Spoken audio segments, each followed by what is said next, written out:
Chapter 1778. Red Lotus shocks the world, who will rise and fall? Lotus Sun's sword cut through the inner world, and she was instantly surrounded by endless flames with blazing light and heat, dazzling and intimidating. Scholar Siren's expression changed on the spot. He would never have guessed that this was the formless sword chi, which Mysterious Sea had combined with the passive ability of man and sword as one. It was an illusion, but it felt incomparably real. Thus, formless sword chi was also known as a sword that was both real and illusory.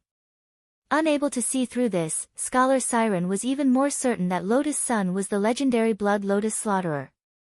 The Blood Lotus Slaughterer's main cultivation was fire magic, and she was also a sword Dao expert with a fire spirit root. Apart from the Blood Lotus Slaughterer, which other female sword Dao expert among the Ancient Ones could reach this level? For a moment, the Siren householder was terrified and thought of many things at the same time. Back then, the Blood Lotus female butcher was no match for him. Now, not only had he joined the Battle sect and changed his identity as Beauty Wang, he had also successfully established himself on Earth as an ordinary Earth cultivator. How could the people of Battle sect not sense such a powerful person's presence? Scholar Siren pondered this in his heart. After thinking it over, he suddenly came up with an extremely frightening answer. That was, there was a possibility that Battle sect wasn't made up of regular Earth cultivators at all. Perhaps the core members were all primordial ones. As for Grenade-throwing Senior Immortal, that famous, great death-courting senior, on Earth, he was just using this identity as a cover. As the sect leader, Buddhist Sea Demon believed that his identity as the Eternal One was already fully established. Ancient Ones had always been proud and aloof. How could they agree to let someone weaker than them become sect leader and lower themselves to work for them? This Blood Lotus Slaughterer was so strong, but in Battle sect, she was just an elder called Wang Meili. Then, who among the Ancient Ones were the other core members of Battle sect? At this thought, cold sweat trickled down Scholar Siren's cheeks. When he thought of this frightening possibility, he instantly felt that everything made sense. No wonder Battle sect had been able to become the only super sect to surpass all the sky-level sects on Earth in one fell swoop.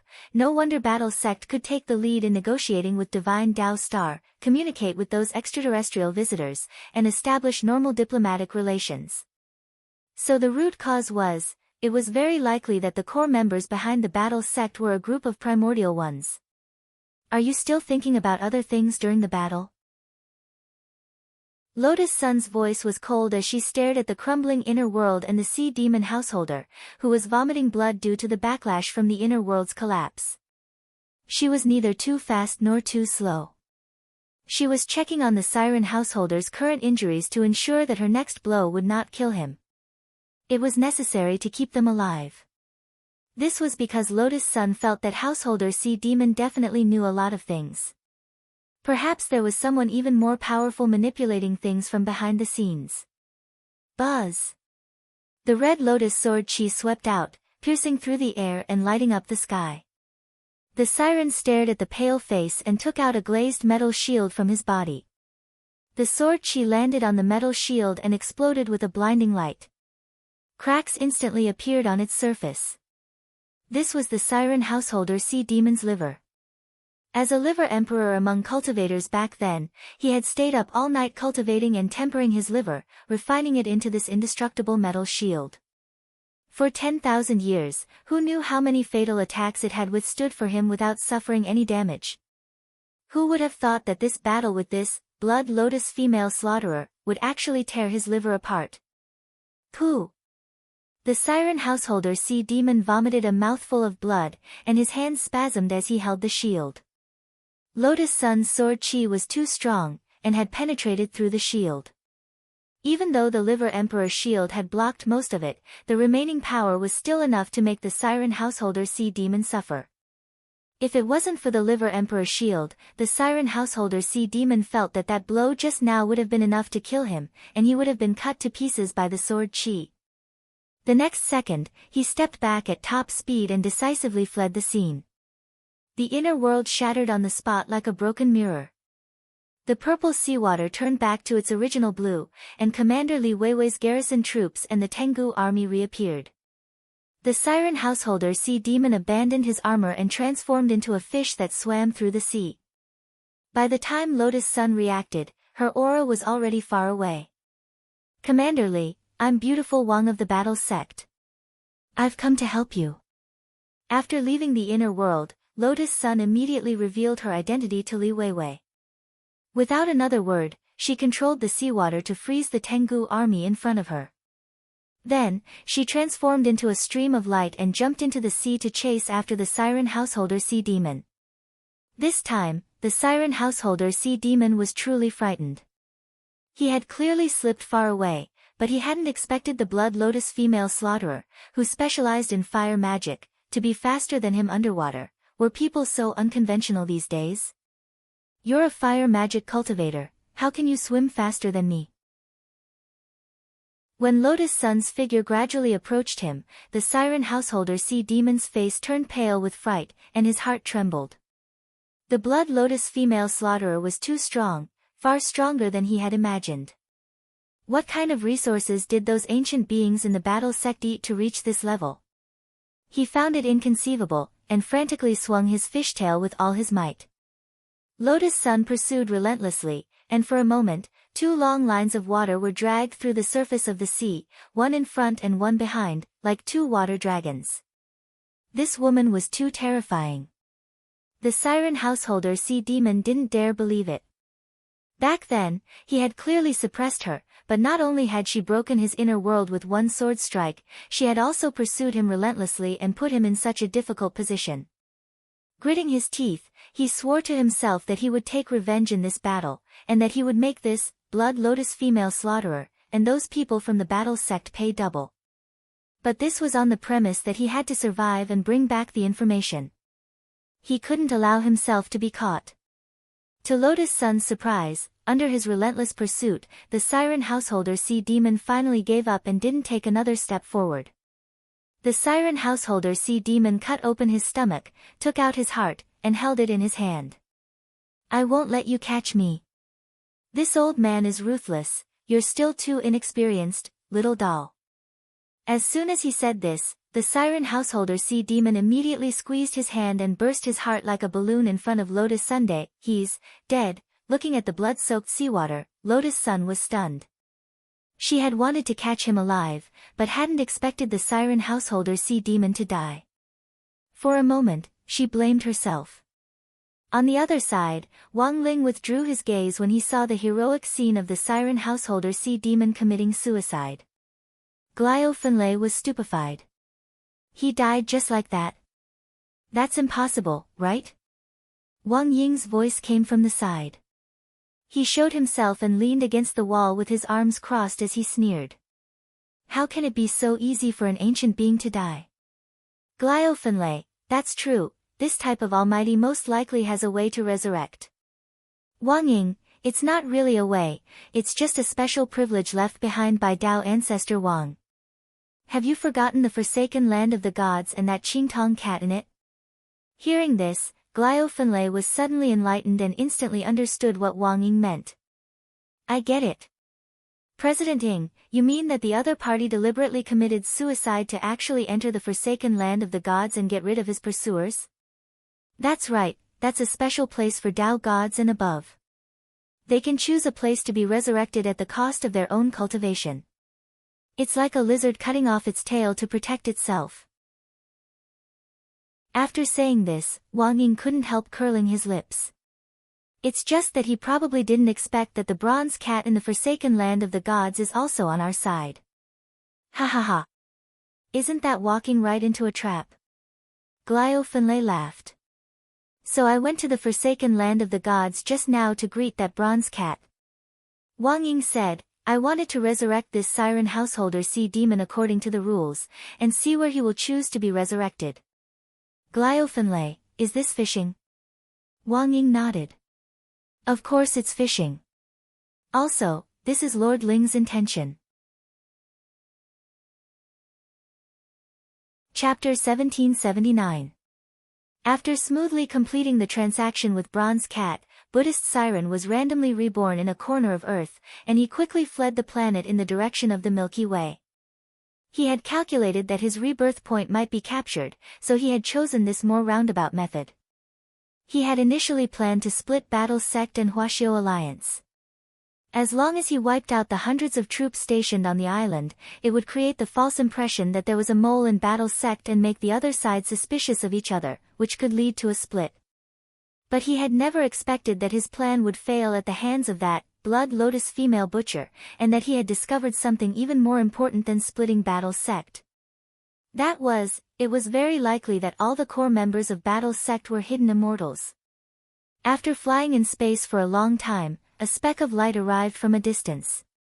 In the end, it transformed into a mysterious man in a golden robe whose face couldn't be seen clearly in front of Buddhist Siren. His face was a golden vortex that was as deep as the Milky Way in the universe, and when you looked into his eyes, you would feel like you were in a trance. When he passed through the universe, a terrifying fluctuation came from the nearby deep starry sky with every step he took, causing the surrounding stars to tremble and fall. The space in all directions was constantly trembling and cracking, bringing with it an extremely oppressive feeling. Buddhist Siren quickly averted his gaze and didn't dare meet the other's eyes. He only bowed respectfully and looked at the person's toes as he said, "Lord Holy Venerable, this old man has truly let down His Highness Holy King in this battle." After saying that, he was about to kneel down and kowtow, but was stopped by a force. Then, a hollow, ethereal voice rang out in Buddhist Siren's mind. "Mr. Siren, there's no need to do this. His Highness Holy King doesn't blame you. Also, you did a good job testing him this time." Without a sound, Buddhist Siren felt a gentle power surge between his eyebrows. It turned out that this mysterious person called Holy Venerable had stretched out his index finger and lightly touched Buddhist Siren's forehead. "This is..." Buddhist Siren couldn't believe it. A brand new power had surged out of his body and was being generated continuously. In a flash, the cultivation he had lost in the forsaken land of the gods when he had traded with Bronze Cat was instantly restored. Not only that, he felt that he was stronger than before. This power. "Thank you, Lord Holy King." He was very excited and cupped his fists. "My lord. If I were to go there again, I would definitely be able to capture the Blood Lotus Slaughterer. This is a gift from the Holy King. You don't have to worry about it and be anxious to make a contribution. Everything is going according to His Highness the Sacred King's plan," said the mysterious man. He stood in front of Householder Sea Demon, and his power alone seemed to be able to destroy the heavens and earth. This kind of power seemed to represent the origin of the universe. However, such a person was only a servant under the Holy King. Then how strong was a Saint King? The Sea Demon layman was surprised. He had always wanted to see the Holy King's true appearance with his own eyes, but unfortunately, he never had the chance. He had lost 300 lifetimes of cultivation in the forsaken land of the gods, but the other party was able to restore him in a single breath. It was hard to imagine exactly how strong he was. After a moment of silence, the Sea Demon layman asked, "Then, Holy King, do you have any new arrangements?" "His Highness the Sacred King has already thought of a way," said the Holy King's servant. The Saint Venerable servant said, "Since these people are hiding on Earth as the primordial ones, they are naturally bound by Earth's laws. The most important thing for a sect to operate is money." "I understand. I'll listen to His Highness the Sacred King." At the same time, Wang Ling and the others in the hotel saw this scene. They had to admit that the Sea Demon layman was a smart person. He had anticipated that he might be tracked, so he had randomly chosen a resurrection point before taking action. Unfortunately, he was blocked by the servant of the Lord, who had a golden swirl on his face, when he was halfway there. After Wang Ling withdrew his gaze, Wang Ying was in a particularly bad mood. Where did this group of people come from? Wang Ying frowned. He didn't have Wang Ling's king's eye, and given his battle strength, he actually couldn't see through this face blocked by the golden vortex. "What a pity, we were so close to finding their lair," said Mayor Glio. "Fortunately, it wasn't like we didn't gain anything, at least we know what their next move is." Looking at the current situation, the biggest manipulator behind the Heavenly Hound is this Holy King. He's far away in the Milky Way, but he's controlling what's happening on Earth. Now they're talking about money. I'm afraid their next move is to manipulate Tengu and try to fight a money war with us. But hasn't Uncle Grenade Throwing always relied on Heavenly Dao broccoli to make money? Do they want to boycott broccoli? Wang Muyu mumbled on the side, acting like a little adult. Silly child, if they want to deal a huge blow to their assets in the short term, I'm afraid targeting specialty industries won't be enough. Mayor Glio rubbed Wang Muyu's little head. What I'm worried about now is that they'll target spirit stones. As the main raw material for producing immortal gold, spirit stones had always been the focus of various cultivation countries. Of course, as one of the largest natural resources on Earth, every country had a certain amount of natural spirit stones in reserve. In fact, in order to promote environmental protection, the spirit stones used to produce immortal gold were all artificially developed. The method of development was also very simple. As long as spirit energy was injected into a specific machine, artificial spirit stones could be produced. Of course, to produce an artificial spirit stone weighing 1 kilogram, at least 1,000 cultivators at or above the golden core stage had to continuously inject spirit energy into it for an hour, and then repeatedly purify it before it could reach a standard. If Tengu could monopolize the spirit stone market by purchasing external spirit stones, then the cost of producing immortal gold outside would rise, and the value would be even lower than before. As one of the main currencies in the cultivation world, once the value of immortal gold fell, it would mean that many sects that relied on immortal gold to set up their businesses would be under great threat. As for the war sect, it was within range. Of course, Ling Zhenren, President Ing, this is just my personal speculation. We don't know the specifics yet. It's just that I think we should be on guard as soon as possible. It won't be easy to guard against them. It's not easy to produce artificial spirit stones, mainly because it's hard for cultivators to inject spirit energy into them on a large scale. Wang Ying smiled and said, but if we have a human-shaped money printing machine, it'll be different. President Ying, you mean? At that moment, everyone's gazes were focused on Wang Ling. Wang Ying, have Lord Ling produce artificial spirit stones, and we'll produce as many as they buy. Look at what happens next, and see if they lose out or if we lose out.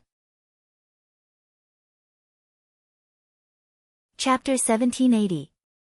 After helping Li Weiwei out of trouble, Lotus Sun quickly returned to her immortal boat. Steward Lin was already completely dumbfounded. Although he hadn't seen the exact details of the battle, he only knew that Lotus Sun and the Sea Demon Scholar had been sucked into an alternate space at the start of the fight. Then, after a few minutes, Lotus Sun and the Sea Demon Scholar both reappeared. And then, there was no then. Steward Lin watched as Lotus Sun dove into the sea and began to chase that Sea Demon householder relentlessly. What had he seen? A Foundation establishment cultivator chasing after an expert with extraordinary battle prowess whose realm he didn't know, and directly forcing him to commit suicide. Even if it was a counterattack, it had to be done according to the basic rules. Miss, you, haha, I hope Uncle Lin can keep today's matter a secret for me. Lotus Sun stuck out her tongue and tried to act cute. It's not that I'm strong, it's that Shifu's spirit sword is strong. Basically, once I hold the spirit sword, I'm possessed by Shifu's divine power, and the rest of the battle is actually controlled by Shifu's spirit sword. So that's how it is. Steward Lin nodded. He didn't doubt Lotus Sun's words at all. He had watched her grow up and knew that lying wasn't in her character. Moreover, this was indeed the only reasonable explanation for why a Foundation establishment cultivator could chase after an expert who was so much stronger than her. As for the sword's spirit possession that Lotus Sun spoke of, although Steward Lin hadn't experienced it himself, it wasn't hard to understand. To put it bluntly, this was the legendary substitution attack. Miss, it's our Sun family's great fortune to be able to take such a strong person as Shifu this time. Steward Lin bowed with his hands in front and said respectfully, but miss, I have one last question, ask away, Uncle Lin. Why didn't Miss tell Master about this? Because Shifu has always been used to keeping a low profile. Lotus Sun tried to put on a smile as she said, "This time, she took me in as a disciple behind closed doors. She just didn't want to announce it to the public. Moreover, what Shifu hates the most is politeness. If Grandpa found out about this and arranged for someone to send a bunch of gifts, I'm afraid it would cause Shifu trouble. What's more, Shifu doesn't care about worldly things and is a woman who regards money as dirt." "Oh, I see." Butler Lin also laughed. "As expected of the young miss, the people you like are all low-key people." Hearing this, Lotus Sun immediately turned her head away and looked out the window. "I'm going to Glio this time, to see the wooden fish, not for him." Faced with this obvious quibble, Butler Lin continued to smile without saying a word. "I discovered a problem." "What?" "I found that good friends seem to be contagious. I don't know why, but ever since Miss became friends with Miss Ryoko Kumiya of the Kumiya family, I always feel that the words that young Miss say are somewhat duplicitous." Lotus Sun realized that she could no longer continue the conversation. She could only blame old Lin for knowing her too well. But it didn't matter. As long as Elder Lin didn't tell anyone about Wang Meili, everything would be fine. She wasn't sure how long she could keep it a secret. He even thought about erasing Elder Lin's memory. However, after careful consideration, she felt that it would be better to have a trustworthy half-insider in the Sun family. And Butler Lin was in fact a very good candidate. The immortal boat swept through the clouds high in the sky. Just as it was about to reach Glio, Lotus Sun suddenly heard old Lin say something to her, as if to reassure her. "Thank you, young miss, for telling me these things. Please rest assured, I definitely won't tell anyone about Madame Wang Meili. Since young miss is willing to tell me, you must trust me very much. But I also need to remind young miss that not everyone in our group is trustworthy." "I understand." Lotus Sun nodded. "Uncle Lin, don't keep me in suspense. This is no different from directly naming someone. You're talking about Jiang Xiaoche, right?" "Yes." Butler Lin nodded and said bluntly, "Master has already investigated the matter of young Master Wooden Fish being leaked this time, and it's definitely related to him. But, considering our old friendship, he didn't directly punish him." "AI." Lotus Sun sighed. "Jiang Xiaoche, he's actually a bit stupid. He falls into traps too easily and is used by others. I don't think he's particularly bad. He underestimated the danger of Tengu and his gang." Butler Lin nodded. This time, young Mrs. whereabouts were leaked, and some employees in the group also reported that he was the one who leaked the information. Lotus Sun, going against the wind and committing crimes isn't Jiang Xiaoche's style, but after all, he was the one who planned my trip abroad this time. Encountering Tengu's ambush on the road definitely has something to do with him. Young Miss is right. There are also many people in the group who covet his position as Secretary General. According to the original plan, this trip abroad should also have been accompanied by the Secretary General. Butler Lin said, "But in the end, Master still chose me to protect young Mississippi. This is actually a hint. I just hope he won't continue being so muddle-headed in the future." Uncle Lin is right. Lotus Sun couldn't help but ponder over this heart-to-heart talk.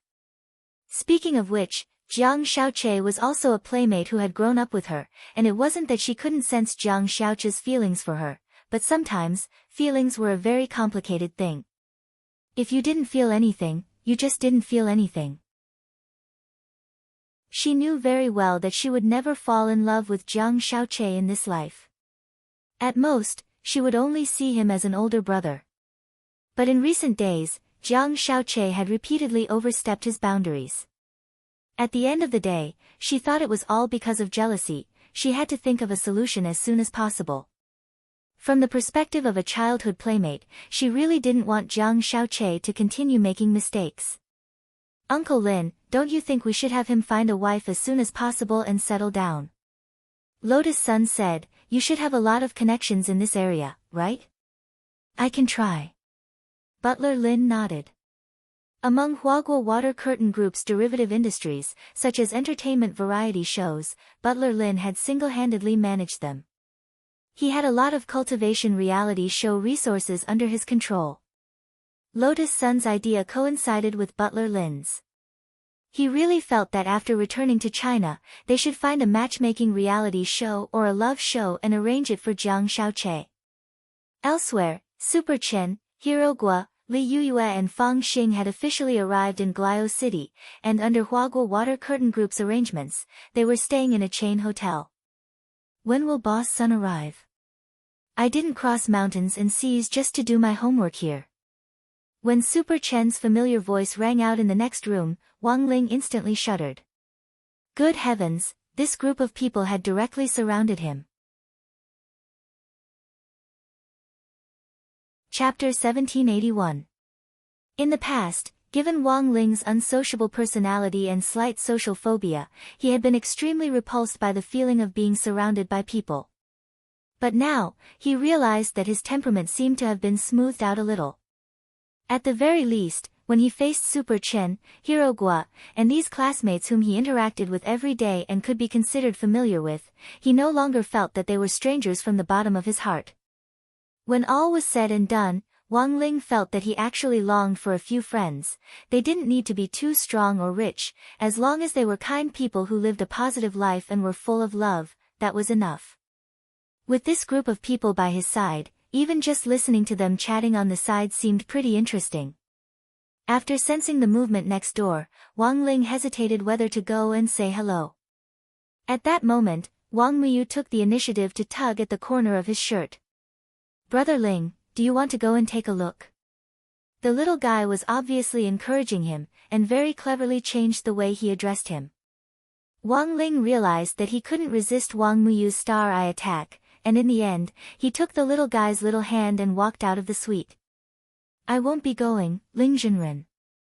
Please text me about dinner, I'll arrange everything for you. Glio City's Split Thunder was a very perceptive clone. When he saw that Wang Ling was going to look for his classmates, he immediately decided to give him some space. His task was to take care of Wang Ling's daily life in Glio City during this period, as well as assist in the investigation of Tengu's lair. Now that Wang Ling was going to see his classmates, he would have the opportunity to team up with Wang Ying and investigate everything that could be investigated. Clone plus shadow, this was the perfect combination to be sent out on a mission. It was like sending a teammate to mine in a game of Karma, while you went to the side to make stew and chat in the Water World channel. Given Lotus Sun's rich and overbearing personality, she had prepared a suite for each of the 4 people who had come to Glio City. The suites were piled with all kinds of snacks, desserts, iced drinks, and even a self-service mini spirit gathering array to assist in cultivation. Wang Ling went to Super Chen's room, where they were laughing and chatting enthusiastically. As soon as he reached the door, he heard Super Chen's bell-like laughter. Ha ha ha ha, do you think Boss Sun will arrange for us to stay in the same hotel as Wang Ling? Maybe Wang Ling is right next door, and we'll surround him. The first person to fall silent was Fang Xing. As one of Wang Ling's #1 fans, he had already smelled Wang Ling as soon as he entered the hotel. Standing in the doorway, Wang Ling had clearly fallen silent. And for the 10,086th time, he resisted the urge to get rid of Super Chen. Do you think this is a game of Go? Hero Gua shrugged in disbelief. In any case, no matter where classmate Wang Ling is, we can't forget our mission this time. Li Yuyue smiled mysteriously. The few of them exchanged glances in the room. It was obvious that they had already thought of a comprehensive plan to assist. Furthermore, he had already made preparations on the way to Glio City. He just had to wait for the execution of the plan. However, it was not easy to ensure that the plan was carried out. He remembered that every time he and Lotus Sun went out, as long as there were people following them, something would definitely happen. This might be the legendary butterfly effect. Bang, bang, bang. At that moment, there was a very polite knock on Super Chen's door. But it wasn't Wang Ling who knocked on the door. He had wanted to observe the situation from the doorway. In the end, the little guy next to him looked like he couldn't wait any longer. After knocking on the door, he swiftly used Star Eye on Wang Ling, instantly dispelling his desire to roast him. Wang Ling realized that this little guy Wang Muyu seemed to have found a shortcut to deal with him. Who is it? At that moment, Hero Guo got up of his own accord and opened the door. He was still wearing that, "there's a mine at home," short-sleeved shirt. As soon as he opened the door, he was pleasantly surprised to see Wang Ling and Wang Muyu, one big and one small, standing neatly and obediently in the doorway. Shit! Super Chen's blessed mouth hit the nail on the head again. It really is Wang Ling. Hero Guo was pleasantly surprised as he hurriedly welcomed Wang Ling and Wang Muyu in. The moment everyone saw the little fellow, they all looked as if they were overwhelmed by Wang Muyu's cuteness.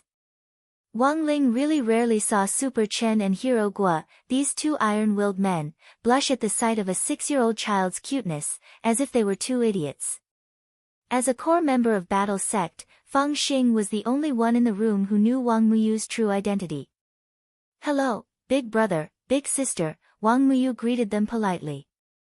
Wearing a face identical to Wang Ling's, he catered to Super Chen and the others with a completely different personality, giving everyone a surreal feeling. He clearly looked very similar to Wang Ling, but they knew that he and Wang Ling were indeed different individuals. Ah, this is what Rongrong was talking about, classmate Wang Ling's younger cousin, little brother Wang Muyu? He's really too cute. Li Yuyue couldn't help herself. She opened her arms and wanted to hug Wang Muyu. The little guy didn't stand on ceremony either. With a plop, he fell into the arms of the female high school student. He even rubbed his head against Li Yuyue's shoulder, causing Li Yuyue to blush. This kind of initiative was really too much of a foul, and Li Yuyue directly collapsed. I can. What can you do? Super Chen and Hero Guo didn't understand. Little wooden fish. Do you want to think about it? Big sister can wait for you to grow up. Everyone, Hero Guo tried his best to persuade her. Cough, cough. Classmate Li Yuyue, as the only female high school student here, you should know how to be reserved.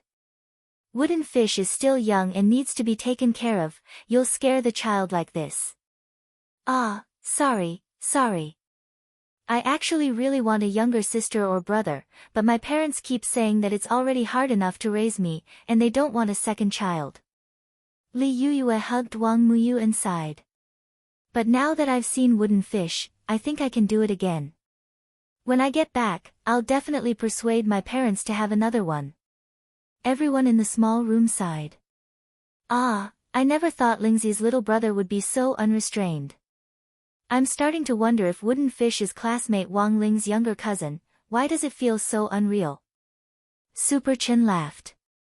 Wang Muyu was a living little social butterfly. When it came to acting cute to increase favorability, Wang Ling felt that no one could resist his offensive.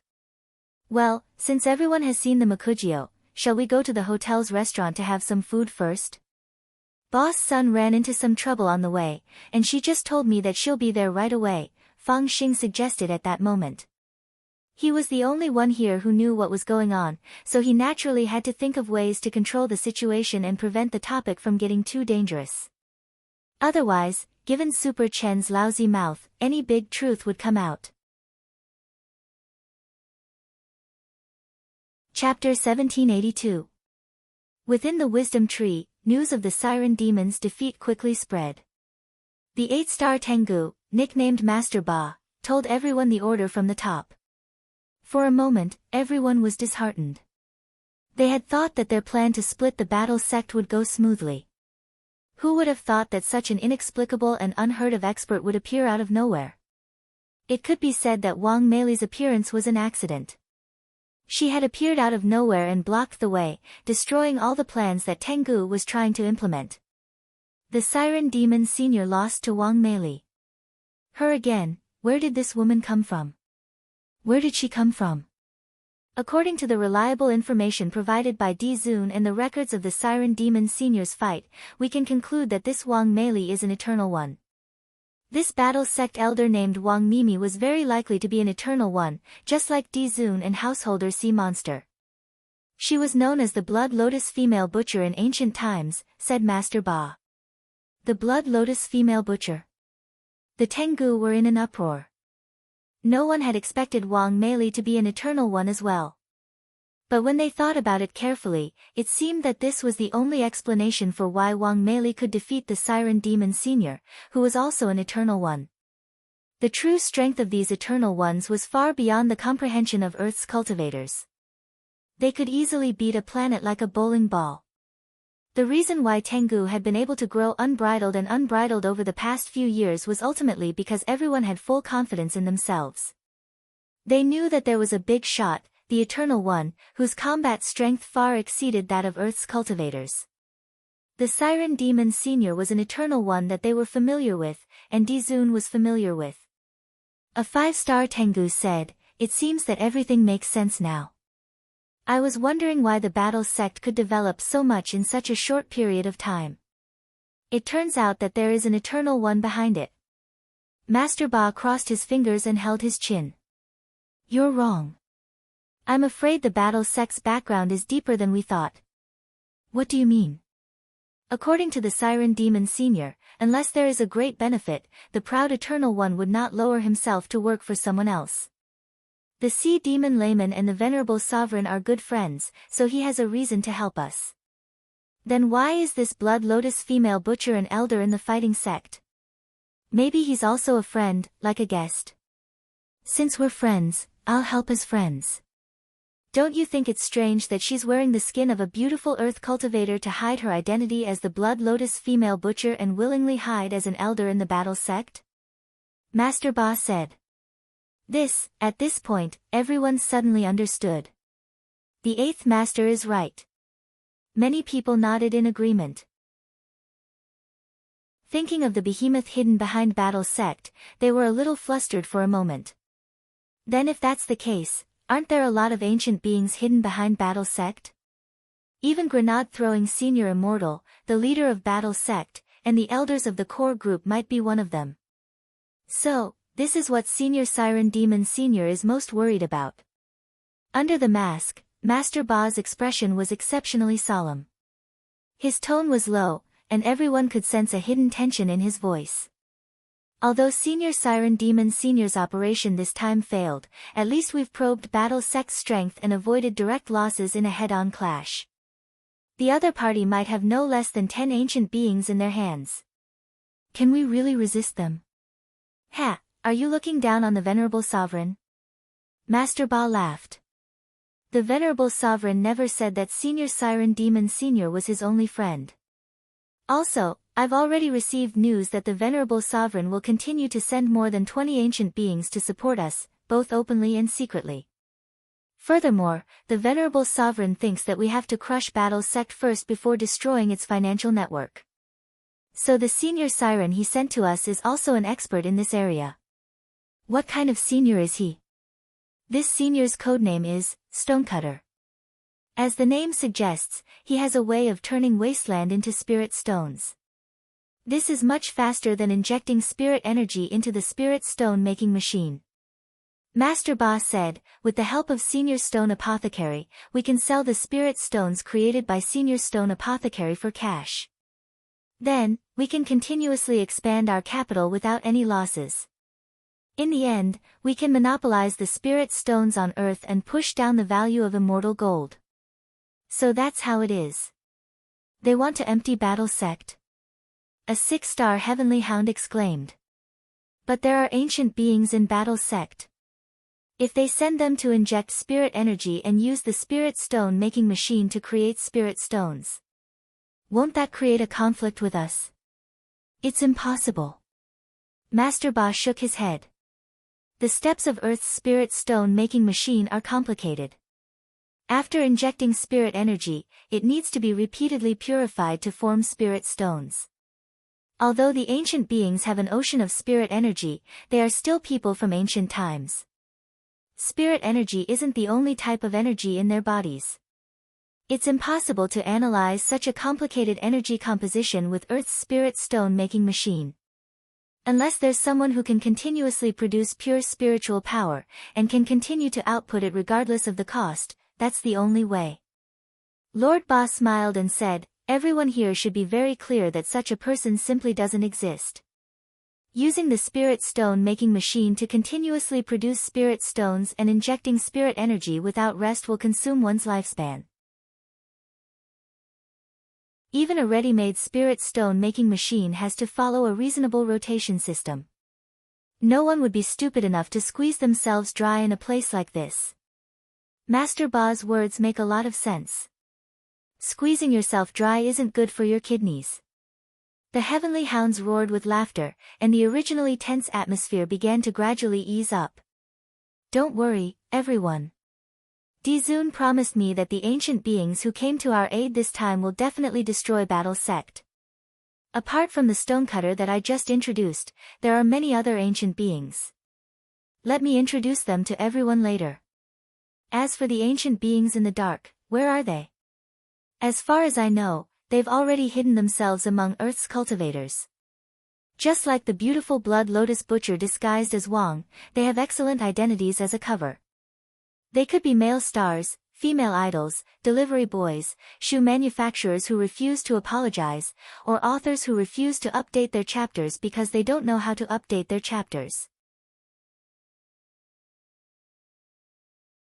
Chapter 1783. The hotel's dining setup was a Chinese buffet with all kinds of delicacies from the 8 major cuisines. Apart from that, there was also a special area for creative cuisine.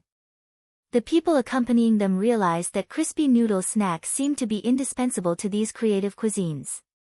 For example, if you crushed them, wrapped them in lobster, and fried them, you would become the new tempura. Is there such a way to eat? This ingratiation was so obvious that Super Chen, Hero Gua, and the others were stupefied. At the same time, they felt a little jealous as well as admiration for Wang Ling.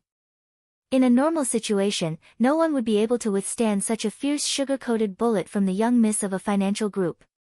Furthermore, it wasn't just sugar-coated bullets, they could even feel Lotus Sun's affection for Wang Ling from these trivial details. Unfortunately, this iron tree didn't blossom, and Blockhead didn't become enlightened.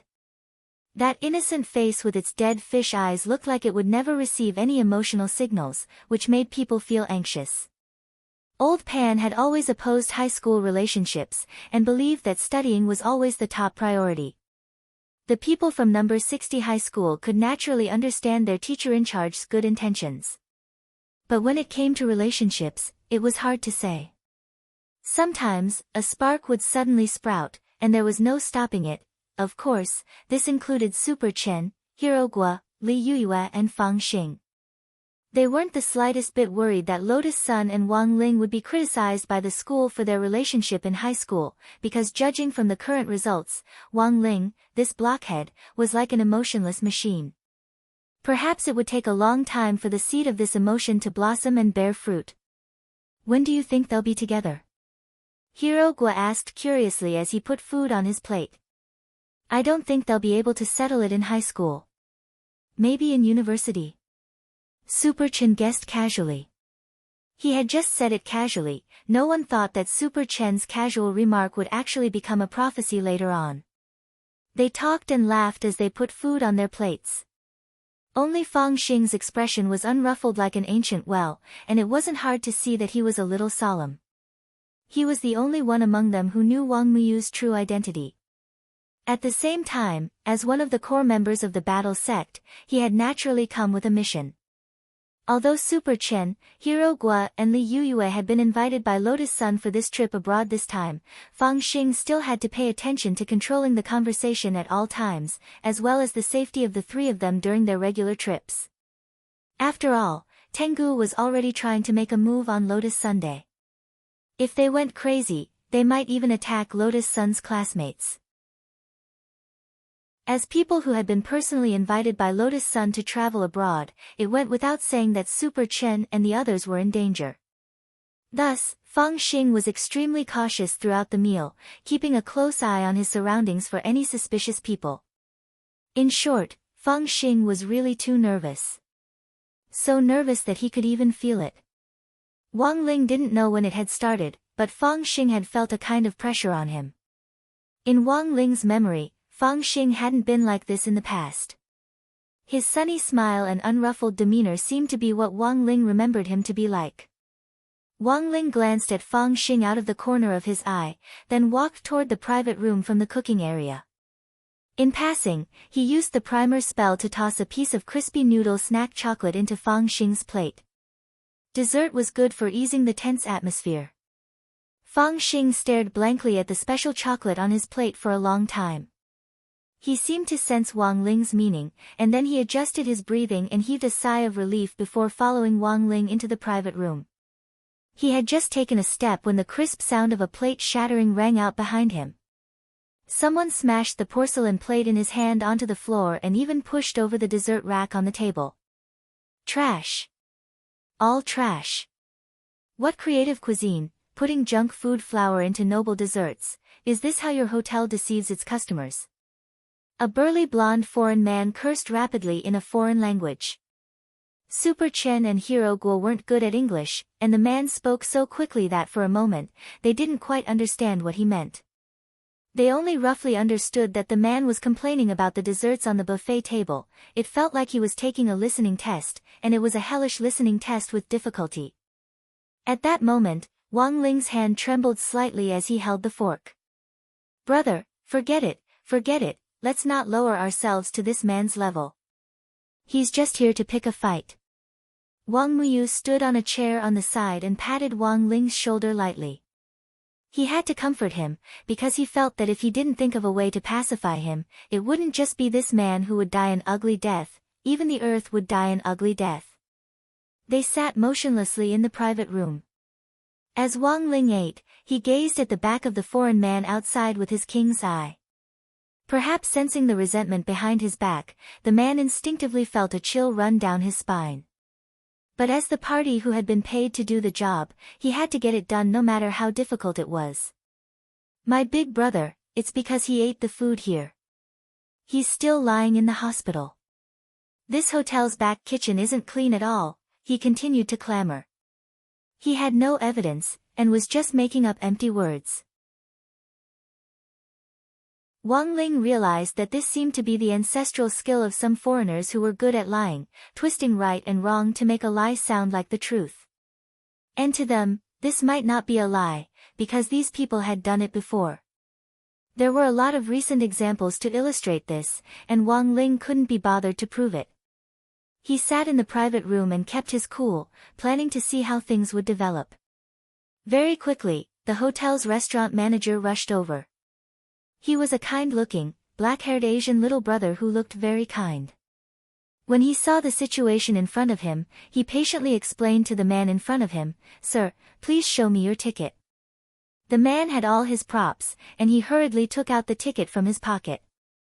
"Right here." "What? Do you think I'm a freeloader?" The manager looked at it and smiled. "I'm very sorry, sir. The creative cuisine area you're in right now isn't covered by this ticket. In other words, you don't have the right to taste the food in the creative cuisine area. We will compensate you at the original price for these destroyed delicacies. At the same time, please leave this place as soon as possible, and this restaurant will refund all your expenses. From now on, we will no longer receive rude customers." "What do you mean by this?" The man was furious, and grabbed the hotel manager's collar. The hotel manager's expression was calm and unflustered. "As you've heard, Mr. Meili, you've already been blacklisted by our hotel. This is also the instruction of our hotel's newcomer, Boss Sunday. If you're still unreasonable, Boss Sun said that depending on the situation, we might take the hotel's self-defense measures. In order to protect the safety of other guests, we have the right to break your legs and drag you out." After saying this, the manager looked at the private room Wang Ling was in. "Do you see that, Mr. Meili? The people in the private room are our hotel's distinguished guests, and they're enjoying the delicacies.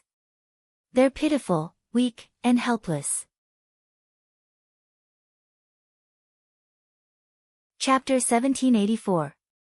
Even without reading the other party's mind, Wang Ling knew that this was someone who had been arranged to come here. Even if he didn't read the other party's mind, Wang Ling knew that this person was deliberately looking for trouble. The force he belonged to could be Tengu, or it could be another organization. After all, Glio City was a foreign country, and the internal structure of the city was very complicated. Tengu was just one of the forces. There were also mercenaries, news organizations, local tyrants, and cultivation research institutes stationed in Glio City all year round. These organizations usually didn't get along with each other, but they all had one thing in common, which was that they were very xenophobic. They didn't even hesitate to fabricate news and fabricate lies to whitewash some of their vile deeds. Take a small number of news organizations for example. The fake news they broadcast was almost always filtered through the netherworld, and didn't seem out of place at all when accompanied by Suona music. It felt as if they were about to send people away. This person is deliberately looking for trouble, isn't he? Li Yuyue asked at that moment, breaking the silence in the private room. There's clearly a problem. Boss Sun's Huaguo Water Curtain Group has a partnership with Battle Sect, which is already very eye-catching. In addition, he has now acquired a lot of hotel chains in Glio City. I'm afraid this kind of behavior has touched on the interests of some people here. Hirogwa calmly analyzed the situation. In the future, there will definitely be a lot of people who will come to cause trouble. Li Yuyue, I heard that a lot of people in Glio City are very xenophobic, especially Asians. Even an old granny walking on the road might suddenly meet one or two pieces of trash and fall to the ground with a flying kick. Hearing this, Fang Xing sighed helplessly. This is the world's chain of discrimination, and it will always exist. It's hard to change it in a short period of time, and the only way is to become stronger. You have to become stronger and stronger, so strong that one day you can make them follow your heart. Follow your heart. It means being a coward.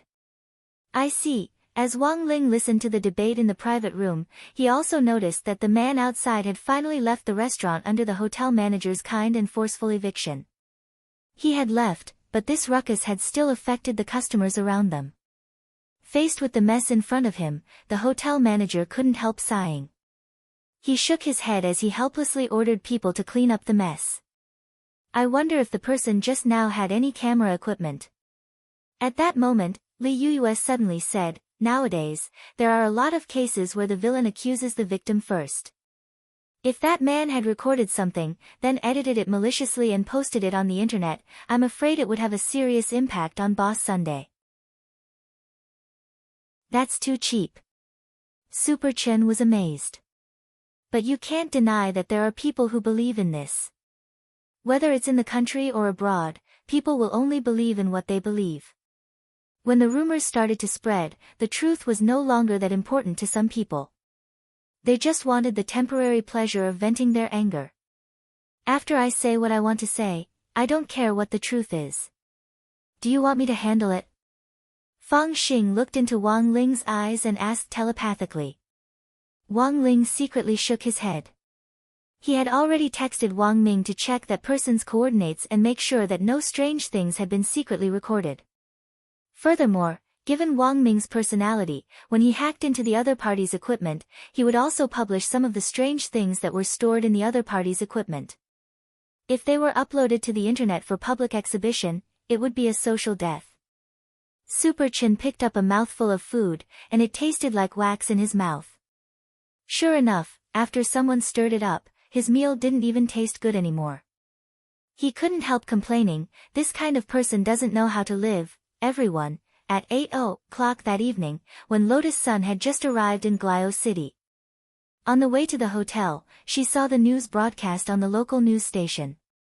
It said that a man called Mei had been cursing and not paying attention to the road conditions as he left the hotel, and had directly been sent flying by a truck. He fell into a sewer that was being repaired in a Thomas full spin position, and finally fell into a septic tank deep inside.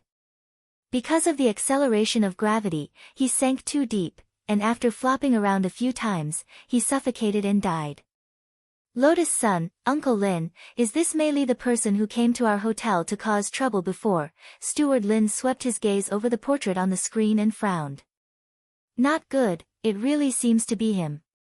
Why do you say it's not good? Lotus Sun didn't understand.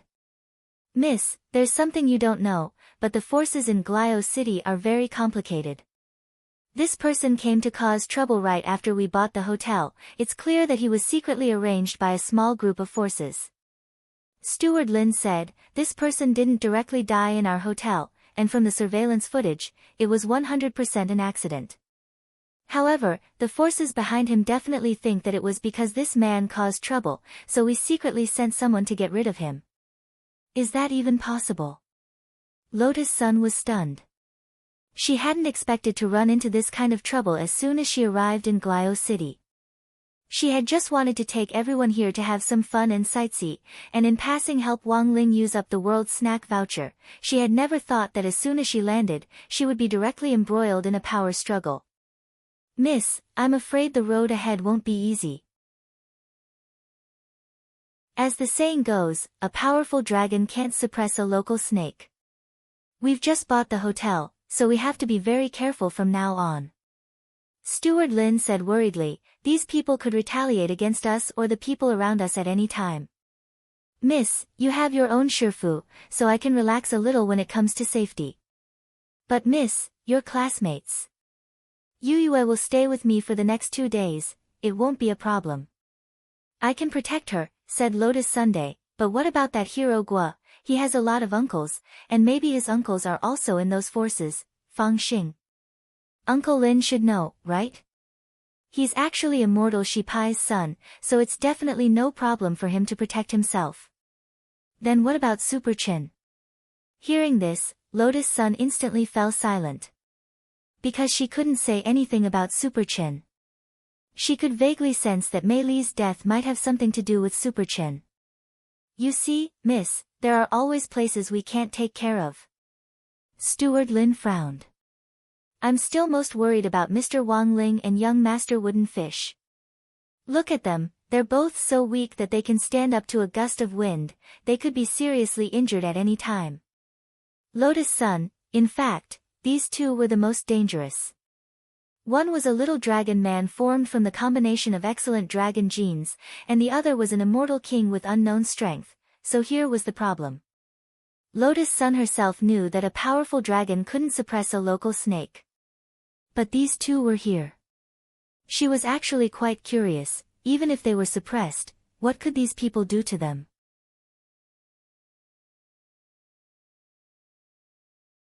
Chapter 1785.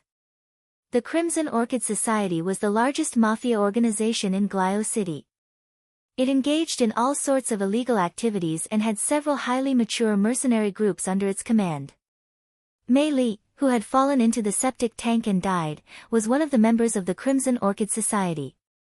Before Huaguo Water Curtain Group had acquired the Snail Hotel chain, the previous owner of the Snail Hotel had regularly paid the Crimson Orchid Society a security management fund to maintain order in the hotels. In layman's terms, it was protection money. But now that Huaguo Water Curtain Group had taken over, the Crimson Orchid Society had lost a way to collect large amounts of funds without taking any risks. Of course, the Crimson Orchid Society wouldn't let it go so easily, so they decided to send a team leader called Mei Li to cause trouble before making a big fuss, as a warning. The president of the Crimson Orchid Society was also taking a gamble. He was betting that if he made a scene, Lotus Sun would get scared and continue to pay protection money like the previous owner of the Snail Hotel, and he would be able to enjoy the profits without any effort. However, the president of the Crimson Orchid Society, Levis, hadn't expected that Mei Li would actually die, and that her death had nothing to do with the Snail Hotel. At least not on the surface. The video recorded by the surveillance camera clearly captured the scene of Mei Li cursing as she walked out of the hotel. Because she did not look at the road, she was directly loaded into the sewer by a truck and fell into the septic tank. The president of the Crimson Orchid Society, Levis, trembled all over at the sight. President, is there really no hope for team leader Mei Li? He's in the late golden core stage. A female secretary beside Levis asked fearfully. It's no use even if he's in the golden core stage. In Glio City, the average level of cultivators is at the early golden core stage. The quality of cultivators is very high. Moreover, the filth in the septic tank is also the toxins excreted by cultivators at or above the gold core stage. Mei Li was surrounded by so many mixed toxins, it would be very difficult for her to hold on. When Levis said this, even he himself felt a little nauseous. Such a way of dying was unprecedented. It could be said to be tragic. This group of people was simply too daring. They'd only just arrived in Glio City, yet they dared to plan such a sophisticated murder. Levis was a little puzzled. Who was it? This was the real evil force, President. Could this be a pure coincidence? It can't be a coincidence. Levis shook his head. It's obvious, this is a provocation. Huagua Water Curtain Group plus War Sect, their intelligence-gathering ability would definitely not be weak. She must have known that Mei Li was a member of the Crimson Orchid Association. In a situation where you already know the identity of the target, you still plan such an intricate murder. This courage is really not ordinary. As he spoke, Levis frowned. Lotus Sun had given him a show of strength as soon as they arrived in Glio City, forcing him to reconsider his strategy. He knew very well that his current opponents were different from those he had faced in the past. Just half a year ago, the once flourishing Shadow Stream assassin organization had been targeted and wiped out because it had provoked Huagua Water Curtain Group. Thus, they had to be especially cautious and cautious. At that moment, the female secretary saw Levis flipping through files on Shadow Stream and couldn't help asking, "President, what are you worried about?" "Of course I'm worried that we might repeat Shadow Stream's mistakes," Levis said, although the official statement about Shadow Stream says that the person who destroyed this organization was that odd Zhua, who has recently risen to fame in Huaxiu Nation. The person who stopped the Demon King from descending 6 years ago. That's him. Levis frowned. But I have a feeling that he's blocking this matter for someone. Of course, these are all my guesses. While he was talking to his secretary, there was an urgent knock on the door. "Come in," said Levis. A security guard in a black suit pushed open the door and entered. "President, there's a nun called Ollie looking for you. She says she has something important to discuss with you." "Nun? Which church?" "St. Peter." "Invite her in." "Yes," the security guard responded and quietly retreated. Less than 2 minutes later, a graceful woman in a black church robe and a veil over her face entered through the door. This nun called Ollie didn't look very old and was about the age of a high school student. She had a very iconic tear-shaped mole at the corner of her eye. However, his every movement exuded a sense of steadiness and mystery, which seemed to greatly deviate from his age. "Hello, President Levis. I'm Nun Ollie of St. Peter's Church. This time, I have something to discuss with you," Ai Li said. "I don't remember our Crimson Orchid Association having any dealings with St. Peter." Levis stared at Ollie and said, "And my current location is one of the Crimson Orchid Association's secrets." "How did you know I was here?" Levis stood up and lit the cigar in his hand. After taking a deep breath, he looked at the nun in front of him and said, "There's only one possibility. You're not here on behalf of St. Peter." "Oh." President Levis's words are quite interesting. "You don't have to pretend in front of me." Levis waved his hand and smiled. "You're the Tengu. Am I right?" "Other than the Tengu, I'm afraid no one else has this kind of information-gathering ability. St. Peter is just your coat. You're working for the Tengu." As expected of the president of the Crimson Orchid Association. The nun called Ollie smiled. "You Tengu are also interesting. In the past, you've always been a wolf hiding in the shadows. Why are you playing openly now? Aren't you afraid that the Prophet will investigate and kill you? Since the enemy is different, we naturally have to change our tactics." Ollie smiled. "I'm here on behalf of the Tengu this time to offer advice to President Levis. We've just received intelligence that a subordinate named Mary has died." "That's true." Levis nodded. "To tell you the truth, our Tengu is currently looking for an opportunity to target Huagua Water Curtain Group and Battle Sect. We're deeply sorry that your subordinate died, but the truth is that he has already contributed to this matter," said Ollie. "Go on." Levis's interest was piqued.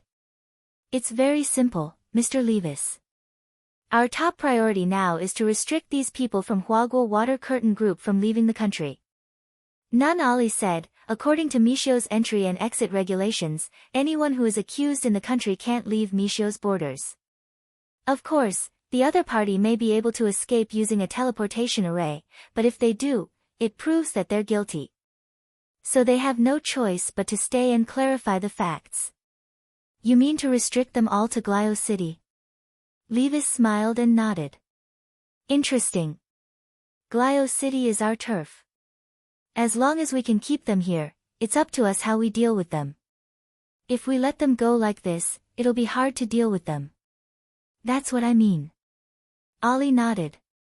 But from what you're saying, you want to charge them with murder.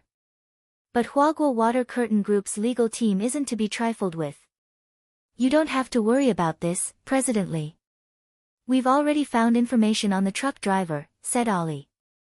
As long as it's proven that the truck driver was hired by Huaguo Water Curtain Group, he'll be charged with murder. And that Miss Sun will be detained in Glio City as a bargaining chip for our negotiation with Battle Sect. Chapter 1786. In a luxurious suite at Glio City's Snail Hotel, Wang Ling, Lotus Sun, and the rest of the people from number 60 high school were restricted from leaving Mishio Nation, according to the latest instructions from the Glio City Cultivation Police Headquarters. This was mainly aimed at Lotus Sun, and the other people being implicated was mainly a disguised threat to her. I'm sorry, everyone, they're here for me. I wanted to bring everyone out to have some fun, but I didn't expect everyone to be implicated. Lotus Sun blamed herself. If she'd known this would happen, she wouldn't have come all the way here. She hadn't expected to cause trouble for everyone.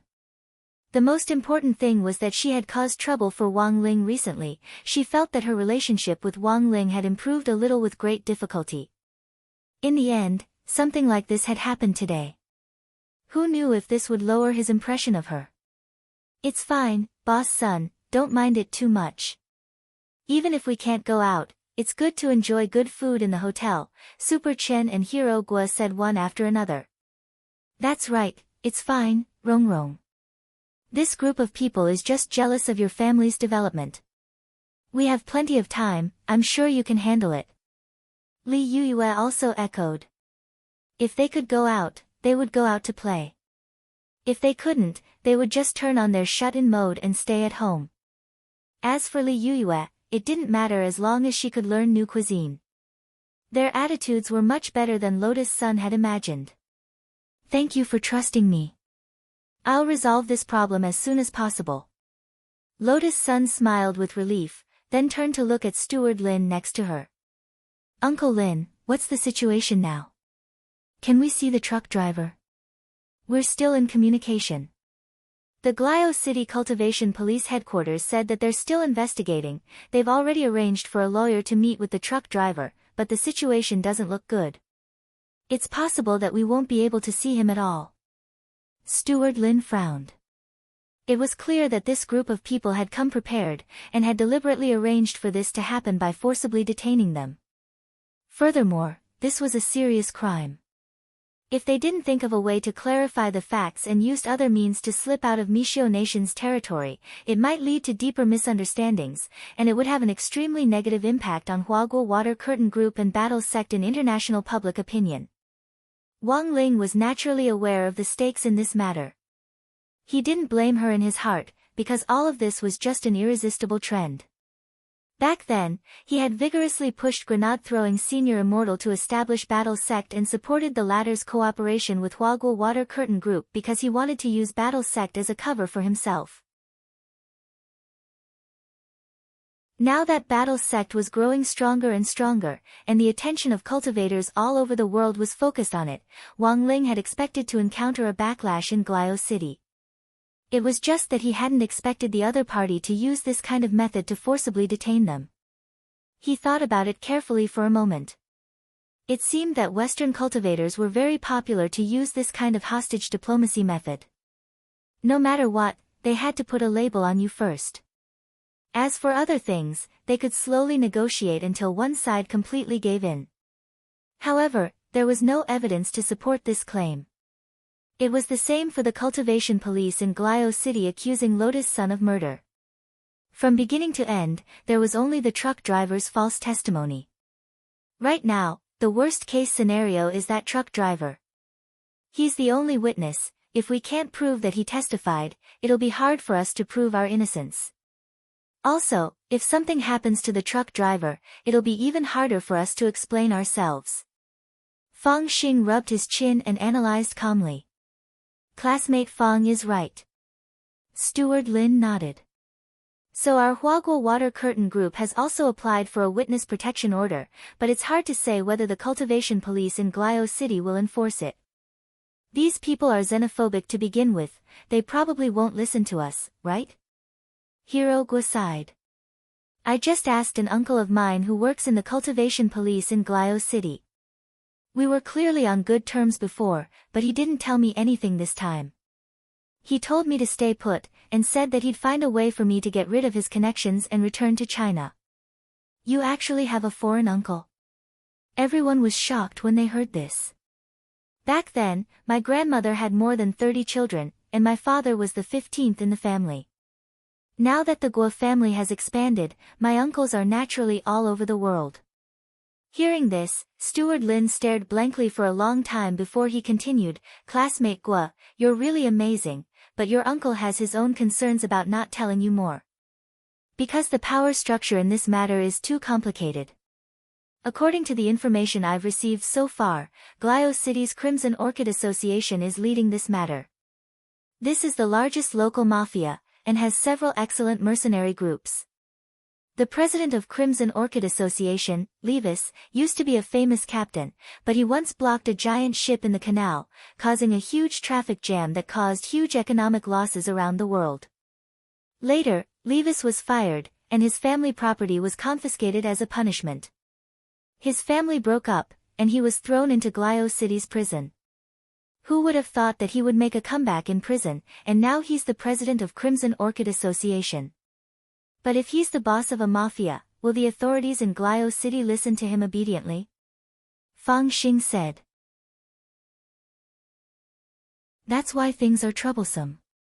Steward Lin said, it's very likely that the church in Glio City is involved in this matter. In Glio City, the church is the true symbol of power. If the church steps forward and demands that the cultivation police headquarters punish them, we won't be able to do anything even if they're being unreasonable. But what I don't understand now is why our Huaguo Water Curtain Group is being targeted by the church, since we've never had any grudges with them. Could it have something to do with Tengu? At that moment, Wang Muyu raised his hand obediently. Wooden Fish's judgment is correct. And this was exactly what Fang Xing wanted to say, it doesn't make sense for the church to intervene when there's no grudge between them. The only possibility is that Tengu's people might be in the church. They tried to kidnap student Lotus Sun previously, but failed, and tried to shoot down the immortal boat with a missile on her way to Glio City, but failed as well. Now that student Lotus Sun has come to Glio City, it's like putting a bird in a cage. Naturally, they won't miss this opportunity. We'll handle Miss Rongrong's matter. Compared with Miss Rongrong, I'm more worried about your safety, Steward Lin said, then looked at Wang Ling and Wang Muyu. Steward Lin then looked at Wang Ling and Wang Muyu. Before the results are out, student Wang Ling and young Master Makujio, please wait in the hotel and don't go anywhere. These mafias are too much. Student Wang Ling and young Master Makujio are so cute, if you fall into their hands, you might lose something and be sold off by them.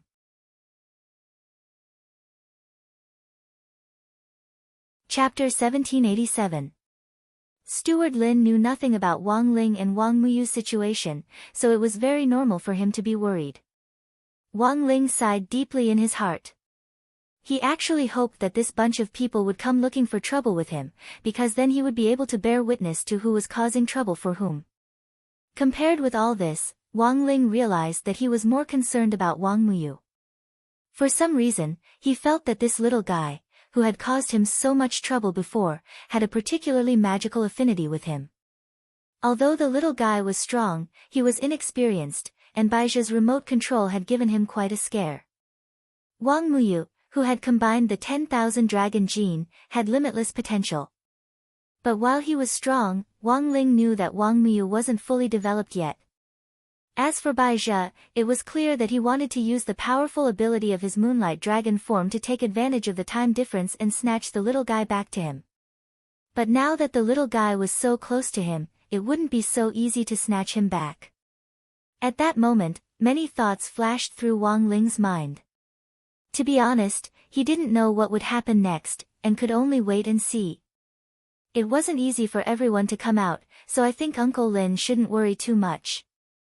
These people just want to trap us inside Mishio's territory, and then use us as bargaining chips in negotiations with Battle Sect and Huaguo Water Curtain Group. They won't pose any threat to us. At that moment, Lotus Sun said, "It wasn't easy for everyone to come out, it's too boring to stay in the hotel." "Miss, they're targeting you, so they might not do anything to you, but the others, it's fine, Uncle Lin. Actually, my Shifu also secretly followed us, and will protect everyone at all times." Wang Ling understood. This Wang Meili, who had been fabricated by Lotus Sun, had now become the new scapegoat for Odd Zhua for the operation in Glio City. It had to be said that Wang Ling felt that Lotus Sun's move was quite clever, and seemed to have a miraculous effect, as the people hiding behind the heavenly dog in the form of Buddhist sea demon reacted further. There were indeed ancient ones in Battle Sect. But the only ones that Wang Ling had released so far were Li Xian and Zhang Zidi. The rest of the ancient ones numbered more than 10,000, and they were all locked up in the Supreme Corpse winding painting in Wang Ling's possession. If all of them were summoned, an army of ancient ones would be enough to flatten the entire universe and conquer any corner. Thus, Wang Ling had always been suspicious. In the past, Dao ancestor Wang had found all sorts of strange excuses to use the Supreme Corpse painting to suppress the primordial immemorial beasts, collecting them like they were part of his collection. Could it be that besides protecting these primordial immemorial beasts, he also had a purpose of preparing for war? But this was just his wishful thinking. At that moment, Steward Lin's greeting interrupted Wang Ling's wandering thoughts. "Very well, Mr. Wang Ling, and all the students present. If you want to go out, please don't go out alone. It's best to look out for each other. Also, don't go to places that are too far away or remote. It should be safer to stroll around crowded shopping malls." Although the forces in Glio City were complicated, they didn't dare to make a move in broad daylight. "Does everyone understand?" "Yes, Uncle Lin." The others imitated Lotus Sun's address and shouted. The next day, January 4th, Sunday morning. Wang Ling realized that the news of Lotus Sun's detention had already spread on the internet, and this operation led by the Church of St. Peter had given rise to a whole new reaction. Mishio's government had announced that they would restrict Battle Sect and Huaguo Water Curtain Group's personnel from entering Mishio, and would impose physical sanctions on Huaguo Water Curtain Group and Battle Sect. This move was to prevent Battle Sect from sending reinforcements, and directly cut off their path of retreat.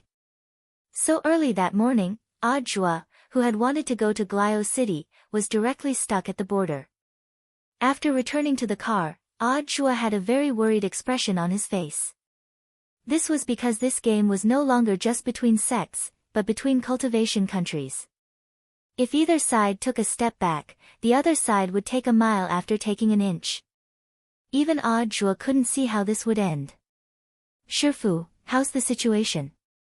Zhou Zi asked in the car. "I've been restricted from leaving the country." Not only that, a lot of people in Battle Sect have been restricted as well.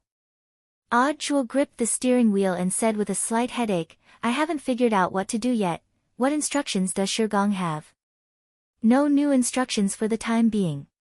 After all, there's no need to worry too much about safety. Shifu and his wife are definitely fine. The most recent conversation I had with Shifu was last night." "Ah. What did Shigong say?" "He said he hoped this matter would be resolved as soon as possible, so that he could hurry back home and take the monthly examination. As expected of Shigong, he loves to learn so much." Speaking up to this point, Odd Zhua didn't know whether to laugh or cry. "But how can it be so easy?" The forces in Glio City are too complicated. There are mafias, mercenary groups, and all kinds of cultivation sections. The most troublesome thing about this operation is that the local church is involved. I heard Rongrong mention this. Our top priority now is to clear Rongrong's name of suspicion. At that moment, Ryoko Kamiya, who was sitting on the side, said, "It's the mafia organization called Scarlet Orchid Association that is accusing Rongrong of hiring people to kill people, so the key is to start with that organization." When the girl said this, Ajua's eyes suddenly lit up. "By the way, Ryoko. I remember your family's 6th madam, that's what I wanted to talk to you about. Because of 6th madam, our family has some connections in the mafia." Ryoko Kamiya said, "If you send me abroad, I might be able to help. I'm not on the sanctions list, so I can go out normally." "No, it's too dangerous." Ajua's first reaction was to refuse. He really couldn't bear to let Ryoko Kamiya go. "With Wang Ling and Rongrong around, I'm not afraid. What are you afraid of?" Ryoko Kamiya said, "The top priority now is to get Rongrong and the others back. If you're worried, you can find someone to go with me. For example, Senior Golden Lamp, Senior Li Xian, and Senior Zhang Zipi. None of them will work. They're already registered on Battle Sec's official website. Their names are on the list this time." Ajua shook his head and said, "If it really doesn't work, I'll have to ask Senior Qin Zong and Senior Xiang Yi to go with you. They haven't registered yet, it shouldn't be a problem for them to sneak in with you. Also, you have to arrange an identity for them." "That's easy. I'll arrange it right away." Ryoko Kamiya nodded. She was about to take out her cell phone to contact the relevant personnel when she saw Ajua slowly stretch out his hand, and an emerald green bamboo sword suddenly came into view.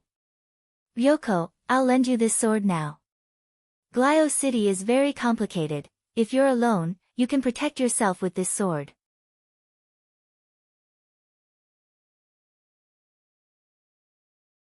Chapter 1788. Seeing that Ajua was going to give her advance for self-defense, Ryoko's nose immediately turned sour. "What will you do if you give it to me?"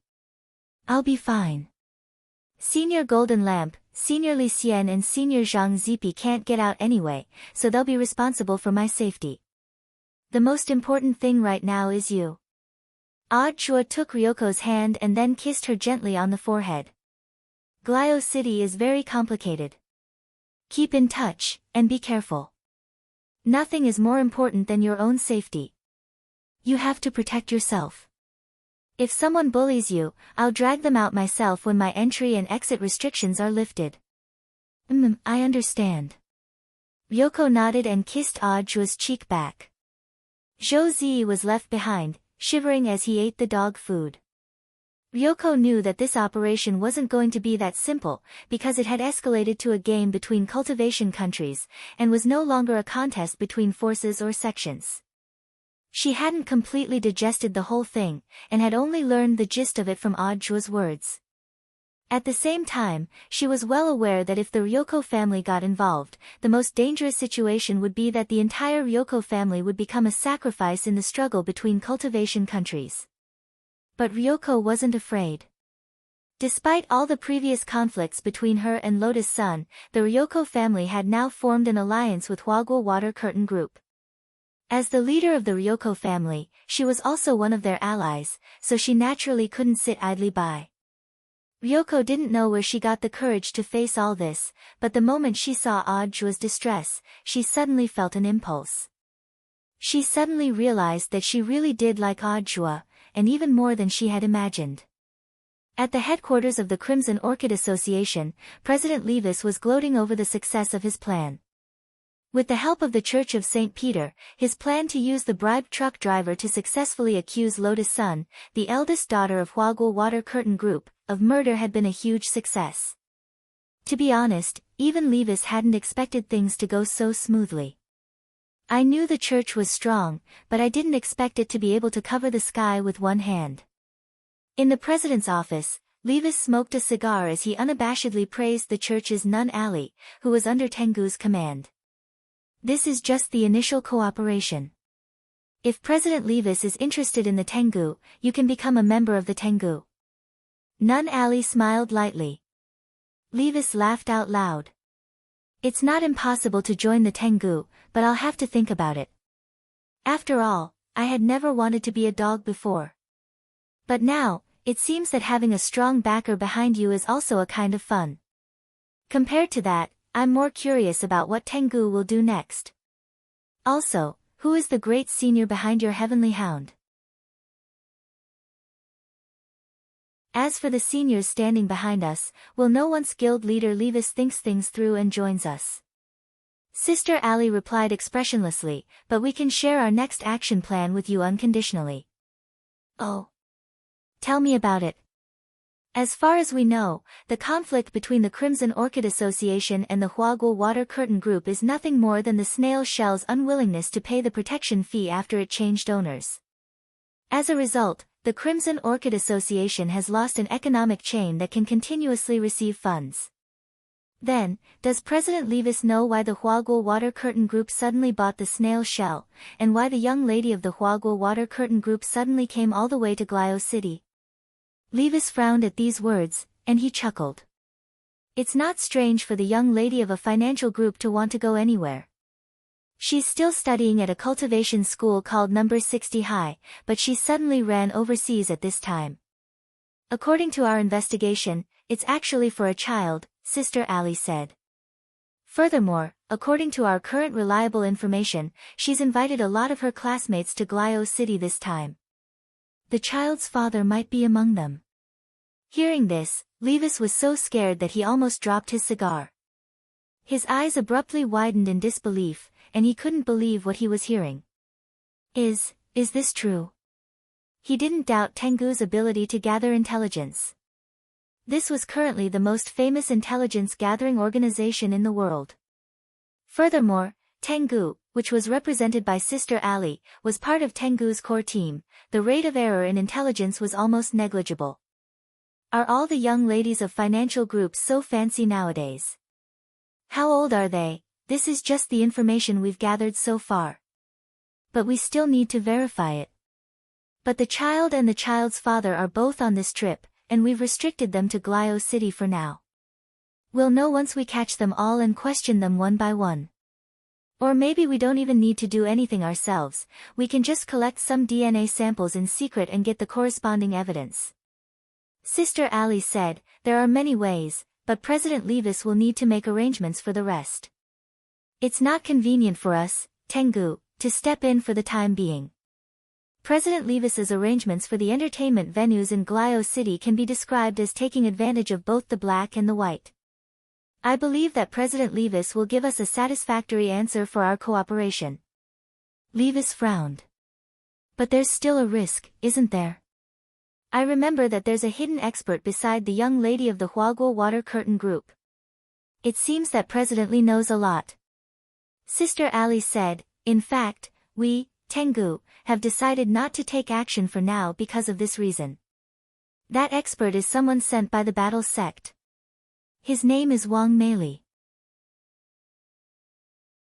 But so far, we don't have any immigration records of Miss Wang Meili. Did she sneak in?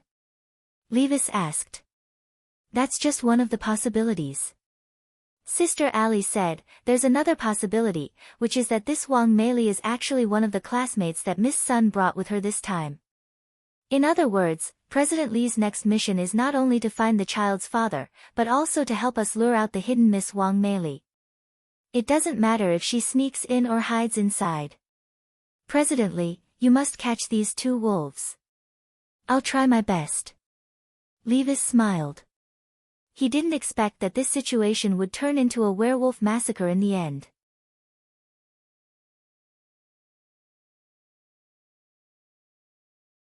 Chapter 1789. In the beginning, Levis admitted that he had only wanted to discuss the Huaguo Water Curtain Group. He knew that the Scarlet Orchid Association's strength was not enough to topple such a huge organization that was gaining momentum. Moreover, it might bring about a disaster of death. Therefore, he could only think of ways to discuss the other party and find a way for the Scarlet Orchid Association to survive in Glio City. But now, With the involvement of Tengu's forces, with the support of the largest cultivation country, all kinds of forces swarmed in. The clergy of the church, the cultivation countries, all of them revolved around the grudge between the Crimson Orchid Association and the Huaguo Water Curtain Group. Compared to simply disgust people, there was nothing more exciting than watching a huge financial group fall like a sun that had lost its energy. Moreover, Levis thought that moving to the Huaguo Water Curtain Group would definitely cause a chain reaction, and even the battle sect would be affected. A financial group and a super sect. Just thinking about the scene of both sides falling gave Levis a thrilling feeling. This battle was no different from the 6 major sects besieging the Light Summit, the only difference was the ending. Levis thought that they had a high chance of winning. The Scarlet Orchid Association had developed in Glio City for so many years, relying on illegal transactions to accumulate their capital. In these 2 years, Levis had gradually realized that this was not a long-term plan. If he wanted the Scarlet Orchid Association to develop in the long run, he had to slowly get rid of the mafia and start transforming. And now, in front of him was a great opportunity. With Tengu's influence and spies all over the world, if he could perform outstandingly in this operation, the Scarlet Orchid Association could be cleansed under his leadership. Ali, do you know why I've been making arrangements in so many industries all these years? Levis took a deep breath and stood in front of the large floor-to-ceiling window, looking at the drizzling rain outside. Tengu, you know everything. Sister Ali said expressionlessly, President Levis, as long as you cooperate with us sincerely, helping the Scarlet Orchid Association transform is a piece of cake. All right. Since it's not convenient for you to show up for the time being, I'll do the hunting and fishing for the wolves. Levis looked at Sister Ali and said in a low voice, but, this will be the last time. Of course. Sister Ali nodded. I just hope that President Levis will not be swayed. Wavering? Levis smiled. Don't worry, I'm a mature businessman. Will not do the treacherous thing. The Crimson Orchid Association has developed for so many years, but I am the only leader. My brothers are all willing to follow me. Sister Ali should know what kind of person I am. Of course. I don't mean anything else. I'm just reminding you. Sister Ali said, as far as we know, the eldest daughter of the Kyuya family, Kyuya Ryoko, is already on her way to Glio City. Because she is not a member of the war sect, she is not restricted from entering the country. Oh, it's her. Levis suddenly realized. I have some impression of this little girl. Rumor had it that she had a falling out with Miss Sun of the Huaguo Water Curtain Group. Later, the 2 families formed an alliance. I thought they were just putting on a show to stabilize their stock prices. I didn't expect Miss Jiu Gong to be willing to wade into these muddy waters. That's not surprising, according to the intelligence we received. Miss Kamiya Yoshiko and a core member of the battle sect are Dao companions, but as for who it is, we are still investigating. Understood. Levis nodded. He already knew what was going on. In his eyes, this was just a little girl. Whether it was the Kyuya family or the Sun family, no matter how strong these 2 financial groups were, Glio City was their territory. Facing these 2 naive little girls, Levis was confident that he could defeat them, until they were beyond redemption. At 9 o'clock in the morning, an armed bus specially prepared for the number 60 high school group appeared at the entrance of Snail Hotel. Steward Lin had urgently mobilized it last night. As the name implied, it was a bus armed to the teeth. The bus's glass was specially made, and not only was it bulletproof, but it was also explosion-proof. The most important thing was that the bus was equipped with an amphibious system, which could run, dive and fly. Apart from that, the roof was equipped with a spirit power barrier, an anti-missile system and a defense system.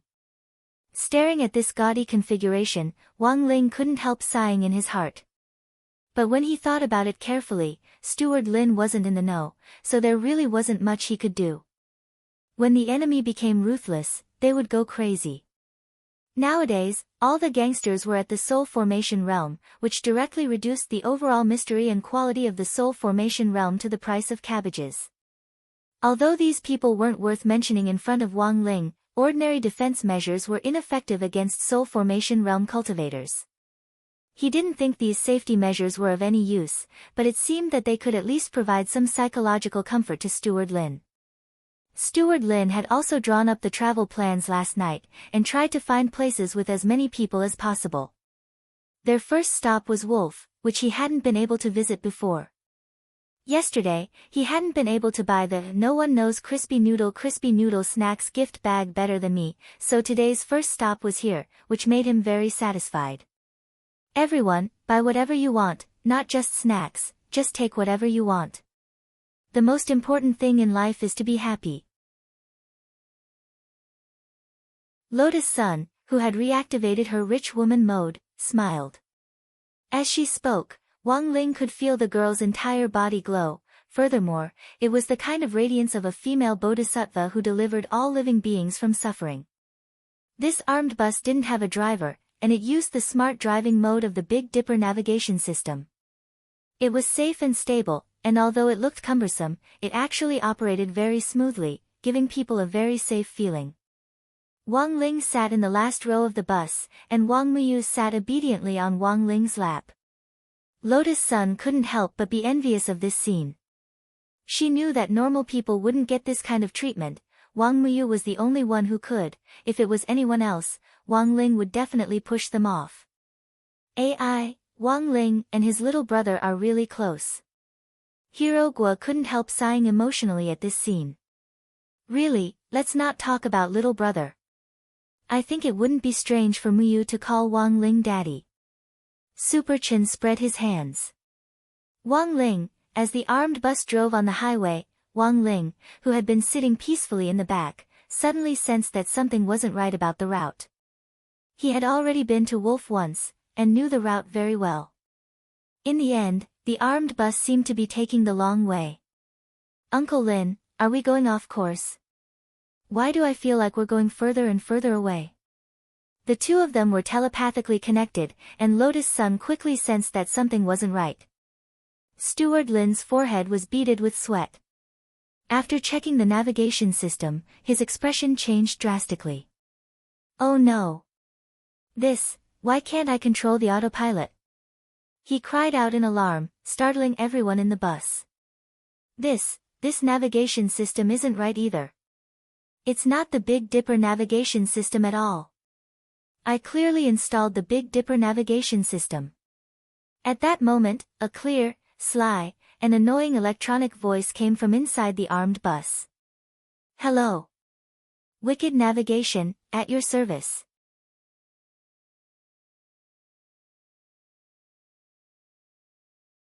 Chapter 1790.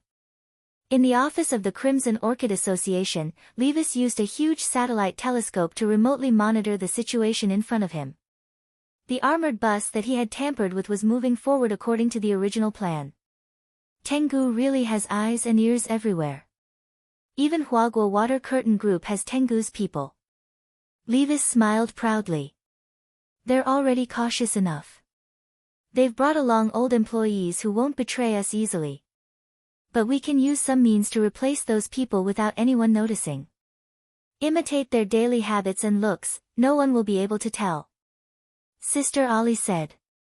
In another 20 minutes, they will follow the navigation system I deployed and directly cross that area. Levis snorted. As long as they pass through there, whether it's the Huaguo Water Curtain Group or the War Sect, it will be a huge problem that they will not be able to solve. When the wicked navigation system beeped, Butler Lin immediately knew that someone had tampered with the armored bus. Everything was still normal during the inspection last night.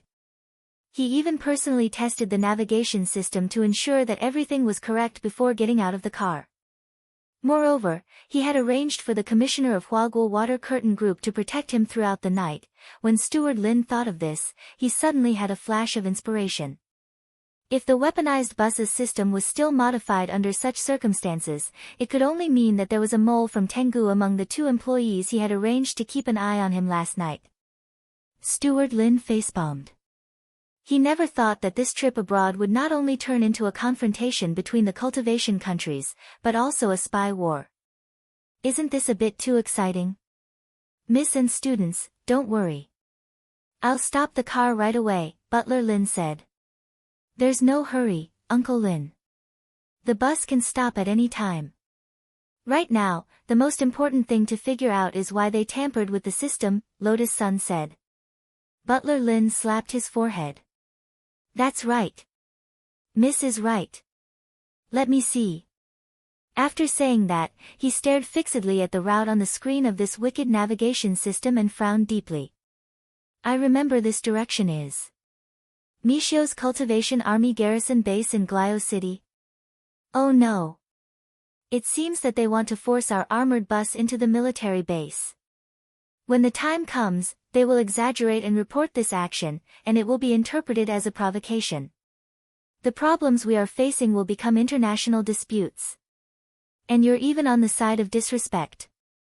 The other party's methods were more sinister than he had imagined. He had come to Glio City for 2 days just to use his world snack voucher. In the end, the mastermind behind all this wouldn't even give him this chance, which was already unbearable for him. He had never advocated making the first move, but at this time, he felt that he had no choice but to issue a warning to the other side. Dad? At that moment, Wang Muyu transmitted his voice to Wang Ling. He deliberately called out to Wang Ling, but realized that Wang Ling had no intention of responding. He knew what was going to happen next. It was obvious that Wang Ling was going to make a move. Wang Muyu was sitting on Wang Ling's lap. Although he couldn't hear the voice in Wang Ling's heart, he could feel the anger emanating from this crispy noodle maniac daddy's slightly trembling fingers. Then, Wang Muyu sensed a deep light flicker in Wang Ling's king's eye. This was a kind of eye-summoning ritual, as if something terrible was being summoned. Sigh, this group of people, why did they have to provoke such a monster? Just as the armed bus was less than 10 kilometers away from the garrison base, the ground started to shake, and an enormous, unscalable black mountain rose up from the cracked earth in front of them, roaring incessantly. What is this? Everyone in the garrison base was shocked when they saw this scene. They were all outstanding soldiers with strong enough mental fortitude, but in the face of this sudden situation, they still couldn't help their legs turning to jelly. This giant beast, which had been born directly from the earth, was too terrifying. Its pitch-black back was like a row of mountains, and it flickered with a demonic light. Roar! The tremendous roar created a hurricane that blew everything in front of it into the sky.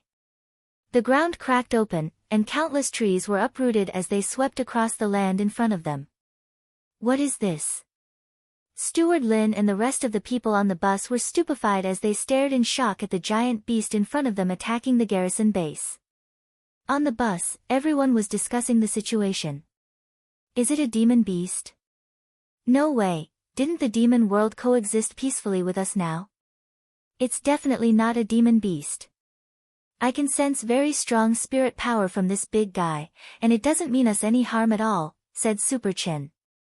Anyone with a keen sense of spirit energy could sense that this giant beast, which had suddenly risen from the earth, didn't have the slightest bit of demonic nature, but was instead filled with extremely powerful spirit power. It surpassed all the current spirit beasts on earth. But it was still a distance away from holy beasts and divine beasts.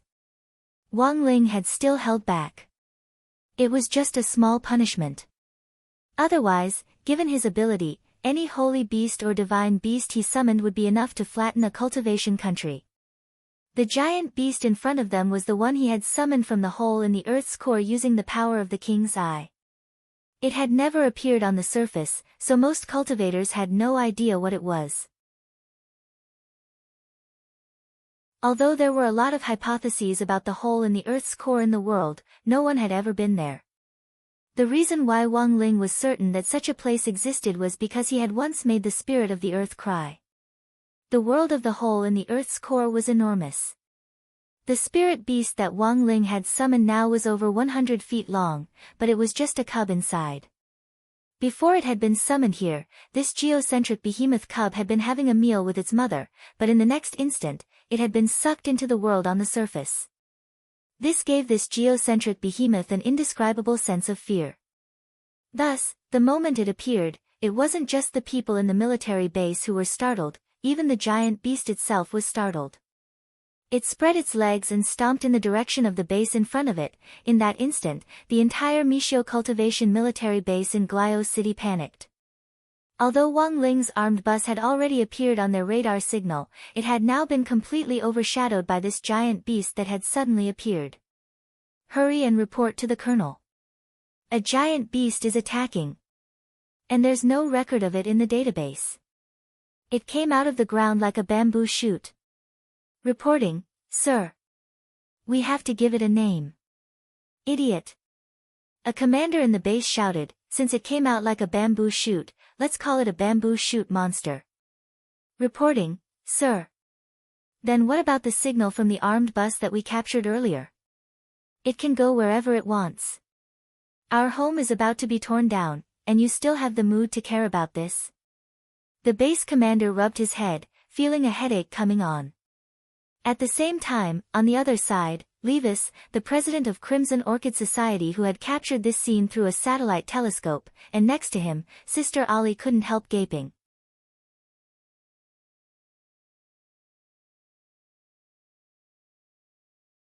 Chapter 1791. The sudden appearance of the geocentric behemoth plunged Glio City into an unforeseen event.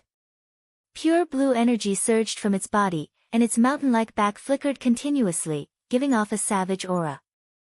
Powerful spiritual pressure blotted out the sky and earth, and apart from Wang Ling's side, everyone on the ground was under immense pressure. A catastrophe was coming, and the garrison base had no choice but to react quickly to defend itself. In one moment, several fighter jets took off from the base to meet the geocentric behemoth, and spirit power missiles streaked past from all directions with an ear-piercing screech as they scraped against the air. The geocentric behemoth frowned slightly. It roared in a low voice and opened up a space to form a world of its own. In the end, all these spirit power missiles crashed into the barrier it had set up. It didn't take the initiative to attack. Standing in front of the garrison base, it was an active deterrent, but also seemed to be guarding something. The sky and earth trembled with unimaginable might. What on earth is it trying to do, stand in the street? No, there's no way such a big behemoth would come out of the ground just to scare us. Is it because its arms are too short and it can't throw a left jab at us? That's even more impossible. In short, it hasn't taken the initiative to attack us yet, so it's best if we don't do anything. Their spirit power missiles were ineffective to begin with, and continuing to fire them was nothing more than a waste of ammunition. Pilots were more realistic, and had to consider the actual situation.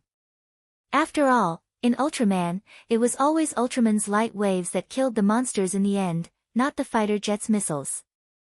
Apart from Ultraman's ultimate move at the end, the earlier scenes of fighter jets attacking the monsters were nothing more than a joke, and from an obscure point of view, it was telling the audience that using missiles to hit the monsters was a lonely fight. Since the geocentric behemoth hadn't taken the initiative to attack, the garrison base stopped its next round of attacks. At the same time, everyone was trying to figure out what this behemoth's real intentions were. Where had it come from? Why had it suddenly launched an attack here? When would reinforcements arrive? These were all questions. Looking at the current outcome, it was clear that this was a standoff.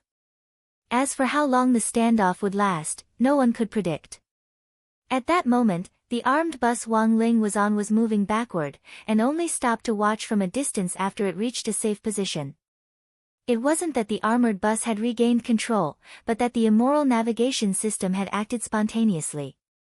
The wicked navigation system contained AI to begin with, and Wang Ling had realized early on that while this wicked navigation system was wicked, it was extremely afraid of death. Therefore, he directly summoned such a giant geocentric beast to block the entrance of the garrison base. It had no choice but to retreat and maintain a safe distance. So you're also afraid of death? Fang Xing sat at the very front. He folded his arms and stared at the steering wheel of the bus. The immoral navigation system did not reply. Fang Xing, what are you doing, talking to a GPS? Asked Hiro Gua.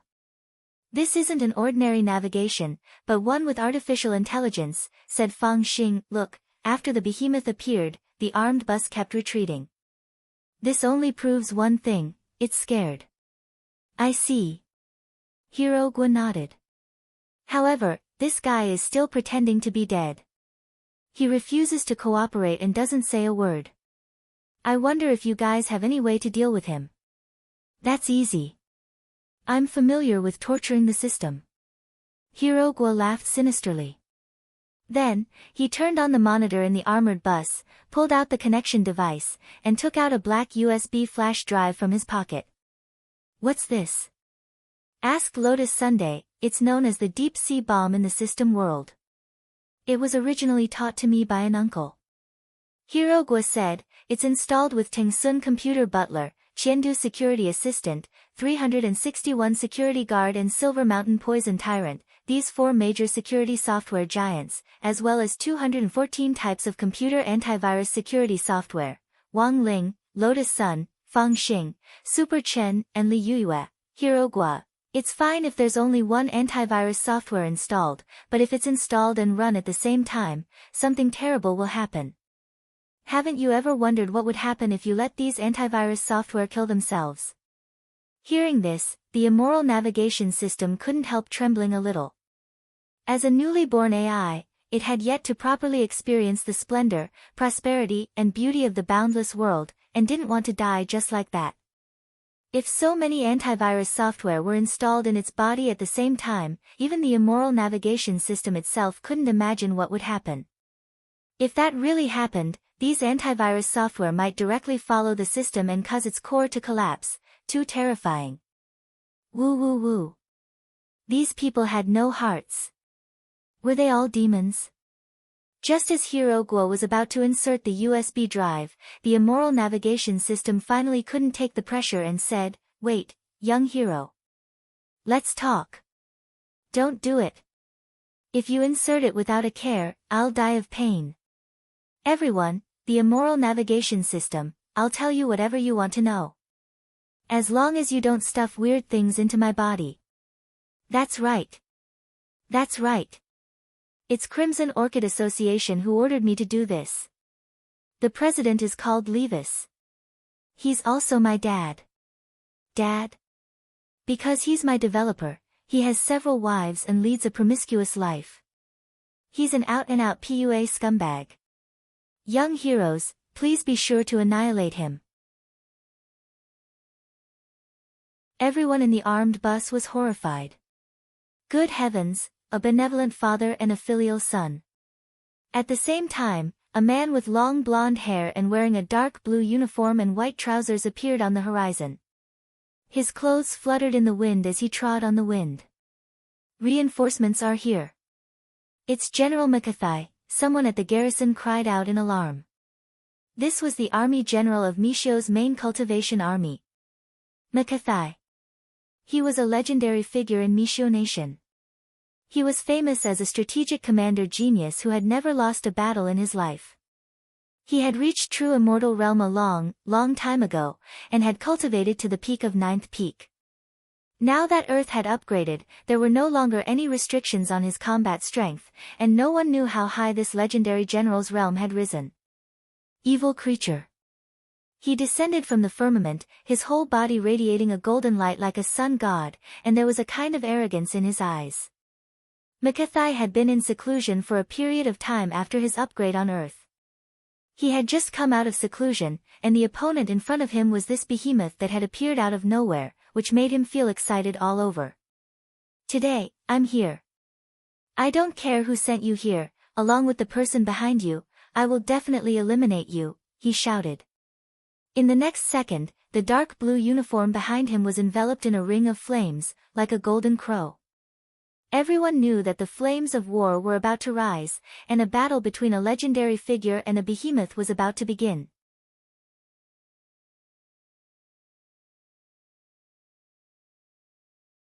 Chapter 1792. Looking at the face of Mishio's legendary general in the air, everyone from number 60 high school seemed to recall the black and white photo of this man printed in the history books in old antiques theory of cultivation class. So this is my Koasi. He does look a little similar to the photo, but why does it feel a little different? He looks a lot younger. Li Yuyue covered her little mouth in surprise. Although there had been youth-retaining spells in that era, there hadn't been any heaven-defying beautification technology like there was now. The black-and-white photo of General Michael ACI in the history books was an authentic representation of the general's all-powerful appearance back then. But compared to now, Michael ACI did indeed look a lot younger. It was probably because he had cultivated a youth-retaining technique or taken beautifying elixirs. After all, he was a legendary general. There was nothing wrong with cultivating him as an idol. In this era where looks were everything, having a perpetually youthful face seemed to be more popular. When all was said and done, not everyone had the confidence to be like Huaxiu's Blade Master, Battle Saint, and the other 8 great generals, who relied on their demeanor and unparalleled achievements to leave their names etched in history. The beauty of one's face could never conceal the brilliance of one's soul. Wang Ling didn't know how long it would be before he grew old, but if he really did grow old one day, he felt that he probably wouldn't use any other means to fix his appearance. He didn't have many requests in this regard to begin with. In all things, going with nature was the eternal and unchanging truth. It was just that not everyone thought that way. The modern cultivation world was very different from before. In an era of ever-changing profit models, even a legendary general like Michael ACI couldn't avoid becoming a tool to consolidate his social and financial status. It was true that Michael ACI was a genius, but if a cultivator's heart was tainted, it would be hard for him to achieve anything in the end. At that moment, the moment Myoxi transformed into the Golden Crow, Wang Ling and Wang Muyu simultaneously noticed that over 100 electronic eyes had surrounded them from all directions. These were the electronic eyes that Michael ACI had set up. He was confident that he could defeat the geocentric behemoth, so he planned to record it as video evidence to promote his reputation in the future. In the sky, the golden light that covered his body merged with the sun, as if they had become one. The blazing light finally condensed into a golden ripple in the center of his palm. Ripple sprint, huh? Wang Muyu frowned. He could sense that this was a spell that extracted the flames of a star. However, Mikoxi's mastery of this spell was not mature. It was obvious that he had only recently developed it. Machi's current display was actually a way for him to show off his muscles to the world in coordination with the electronic eye. Looking at this scene, Wang Muyu muttered disinterestedly, "It's far from the ripple scamper. The true ripple sprint technique could cause the light waves emitted to be equivalent to the temperature of the sun's core." However, the current temperature of Michael's body was not even a third of the temperature of the sun's core. Perhaps he could show off his muscles on Earth. But in the eyes of a true expert, it was child's play. It could only be called the little sun fist. "Daddy, what are you going to show me? Let him see the real ripple sprint." At that moment, Wang Muyu, who was sitting on Wang Ling's lap, transmitted his voice and looked at him expectantly. Wang Ling, even if he wanted to show it, he couldn't do it on Earth. He indeed knew this move of Mikoxi's, and it was hundreds of millions of times more powerful than Mikoxi's. But the problem was that if he used this move on Earth, the spirits of Earth might not be able to take it. Now, it wasn't just the spirits of Earth. The spirits of the other planets in the universe were very dissatisfied with their actions. Furthermore, many of them had written letters of complaint to the Heavenly Tao Governing Committee. It wasn't Wang Ling who was complaining, but Wang Ying. Wang Ling realized that Wang Ying had great stamina. He used the planetary wall-thumping spell on Sun Yinger at 8:00 every night without fail. "Evil creature, I'll show you my prowess today." At that moment, when Mikoxi had finished charging up his power, the blazing light waves in the air finally turned into a flaming dragon that shot toward the geocentric behemoth. Boom! From a distance, the flaming dragon that shot out of Mikoxi's palm looked like a walking laser cannon, which pierced through the geocentric behemoth's energy wall on the spot. "There's hope." As expected of General Mikoxi. Countless soldiers in the base cried out in alarm. Mikoxi's first attack had successfully pierced through the energy wall, which instantly boosted their confidence. The geocentric behemoth roared in pain after being blocked by the energy wall. It didn't die right away, but the thick leather armor on its body burned fiercely under the orange flames. The poor geocentric behemoth stretched out its little claws in an attempt to slap out the flames, and then rolled on the ground to douse them. Evil creature, no matter who summoned you, you're definitely going to die today. Mekaxi laughed. There was a hint of arrogance in his relaxed tone as he prepared to launch his second attack. Wang Ling felt that it was about time. He had his own plans. The purpose of summoning the geocentric behemoth was to put on a show. After all, this geocentric behemoth was just a cub, so it was normal that it couldn't withstand Mekaxi's attack. If Wang Ling had summoned an adult geocentric behemoth, given Mekaxi's current battle strength, he would probably have been beaten to a pulp.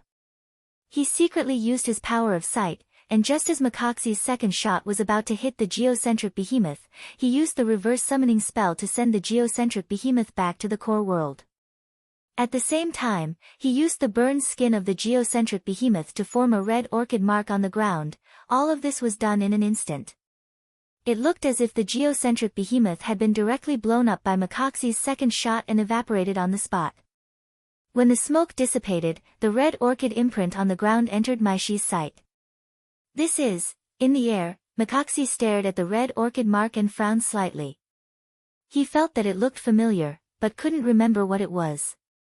He then waved his hand to bring the nearest electronic eye to his side, and started to scan the image on the ground.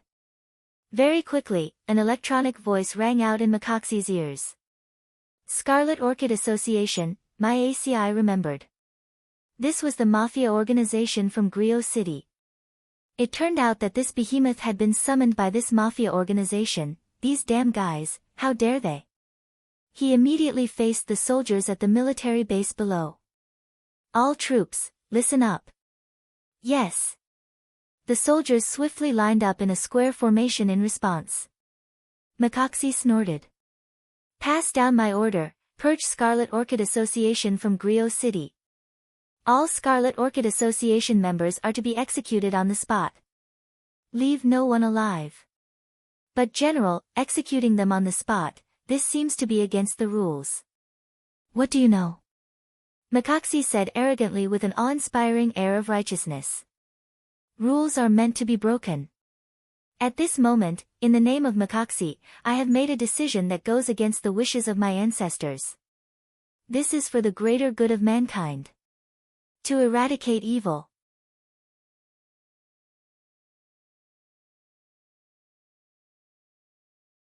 Chapter 1793.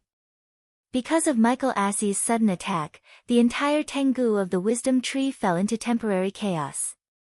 That lunatic Michael ACI, he's actually going to make a move on Scarlet Orchid Association.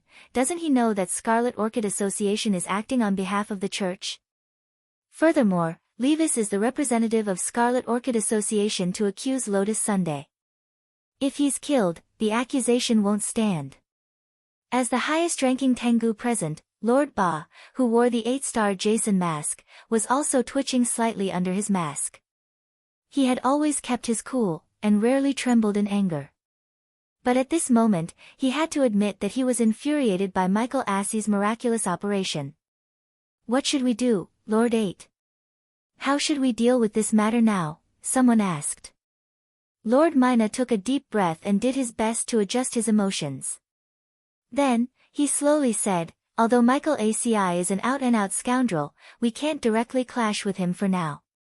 Generally speaking, Michael ACI wouldn't be able to interfere in this matter. He was the commander-in-chief of the main cultivation army, and the army headquarters wasn't in Griot City. Judging from Michael Assey's operation this time, he had just happened to be passing by and had come to the rescue. Lord 8 had never expected Michael ACI to actually interfere in this matter. Our Tengu has spies in the army, but Michael ACI is very cunning. He's always been on guard when it comes to counterintelligence work. Personnel in the army base are mobilized almost every day, and it's extremely difficult for our comrades to carry out their work there, said Lord 8. In fact, this was the reason why the Tengu hadn't been able to do anything to Michael ACI so far. They could even infiltrate the church, but they hadn't been able to do anything to Michael Assey's army. Moreover, Michael ACI was an exception. Although the church's authority covered most of the government, it couldn't reach Michael ACI. Currently, Mishio's army only listened to Michael ACI. According to the Tengu's original plan, they had wanted Wang Ling and the others to drive into the army base branch and provoke Michael ACI. Who would have thought that they would go for wool and come home shorn? Instead, Michael ACI had set his sights on Scarlet Orchid Association, which was currently on the church's side and working with them. Come to think of it, why did that giant beast turn into Scarlet Orchid Association's logo after it died? This doesn't make sense at all. However, the Tengu were not in the mood to think about these problems. Their top priority now was to resolve the matter of Michael Osti and prevent the conflict from escalating. I made a mistake in this matter as well. I didn't expect Maikoasi to get involved. We should ask our brothers from the church to inform Michael in advance. Master Ba, go and greet them now, I'm afraid it's already too late. Michael ACI has always been a proud and confident man. He would never revoke his orders. Then what should we do? We can only try to communicate with them first. At the very least, we can protect Levis and prevent Michael's forces from attacking him. Master Ba said with a headache, but this isn't a bad thing. At the very least, it was obvious that the Battles sect had indeed sent experts over to protect them. Or maybe one of the high school students on the armored bus is Wang Meili. High school student? No way. Maybe he's just borrowing the identity of a high school student. Master Ba said, otherwise, there's no way to explain why such a huge beast would suddenly appear in front of the garrison base branch. Furthermore, after it died, its remains formed the shape of Scarlet Orchid Association's logo. Saying this, he couldn't help sighing. I underestimated these people's methods. This move of diverting trouble is very good. But it won't be so easy to sow discord among us and cause internal strife like this. It's time for Venerated Emperor's Senior Immemorial One to take action. Although there are only 5 of them in the first batch, it's already enough to give them a hard time. I want to see how this Wang Meili plans to deal with them. Under the accusation of the immoral navigation system, Wang Ling had been quick-witted to divert trouble and successfully set up a conflict between Michael ACI and Scarlet Orchid Association. If things had gone smoothly, as long as Levis was killed by Michael ACI, the accusations against Lotus Sun from the Glio government would naturally vanish like smoke. Furthermore, Lotus Sun wouldn't be the one to blame for Levis's death, and no one would think that she had ordered Michael ACI to kill Levis. Because everyone knew what kind of person Michael ACI was. What he valued the most was his reputation.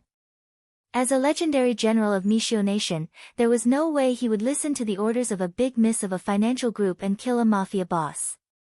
Of course, Wang Ling still didn't know if things would go as smoothly as he had expected. Tengu had eyes and ears everywhere, it wouldn't be difficult for them to use some means to protect Levis. On the other hand, Tengu's influence had already infiltrated the church. If they wanted to completely resolve this matter, the best way was to break up the relationship between the church and Tengu, so that the church and Michael ACI would share a common hatred for a common enemy and turn their guns on Tengu. They just needed to watch from the sidelines as these people fought each other in their own territory. They were suspicious of each other and transferred their conflicts to each other. This was a living Western house of cards. Wang Ling had thought that these things could only be seen in TV dramas, but the truth was that they really existed in reality. Young heroes, where do you want to go now? I'll cooperate, at that moment, the wicked navigation asked. He was already afraid. Under the threat of Hirogua's USB drive, he had no choice but to compromise with number 60 high. In fact, it wasn't that the wicked navigation hadn't collected information on number 60 high before carrying out this mission. Back then, it had a feeling that these high school students wouldn't be easy to deal with. Based on historical observation data. In this half a year's time. Shadow Stream, Immortal Mansion, Devil Emperor Gua Pai, Yi Cha, all sorts of evil forces big and small inside and outside Huaxiao Nation had already been destroyed by number 60 high. It might not seem like it had anything to do with number 60 high, but in fact, everything was connected to it, Hence, the wicked navigation had thought that this operation wouldn't go smoothly, and that something might happen. In the end, it had been proven right. Sometimes, the analysis of big data was very useful, it was just that the wicked navigation hadn't figured out which of the people in number 60 high was the hidden expert. Now, it could only feign civility and surrender, and secretly gather information. When the time was right, it would send the information back to Levis.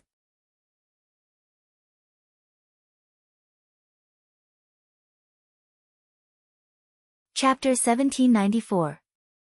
The wicked navigation took a moment to fill in the blanks. It thought that its fake surrender wouldn't be detected, but as an AI that already had the ability to think, Wang Ling would still be able to hear every single one of its little schemes.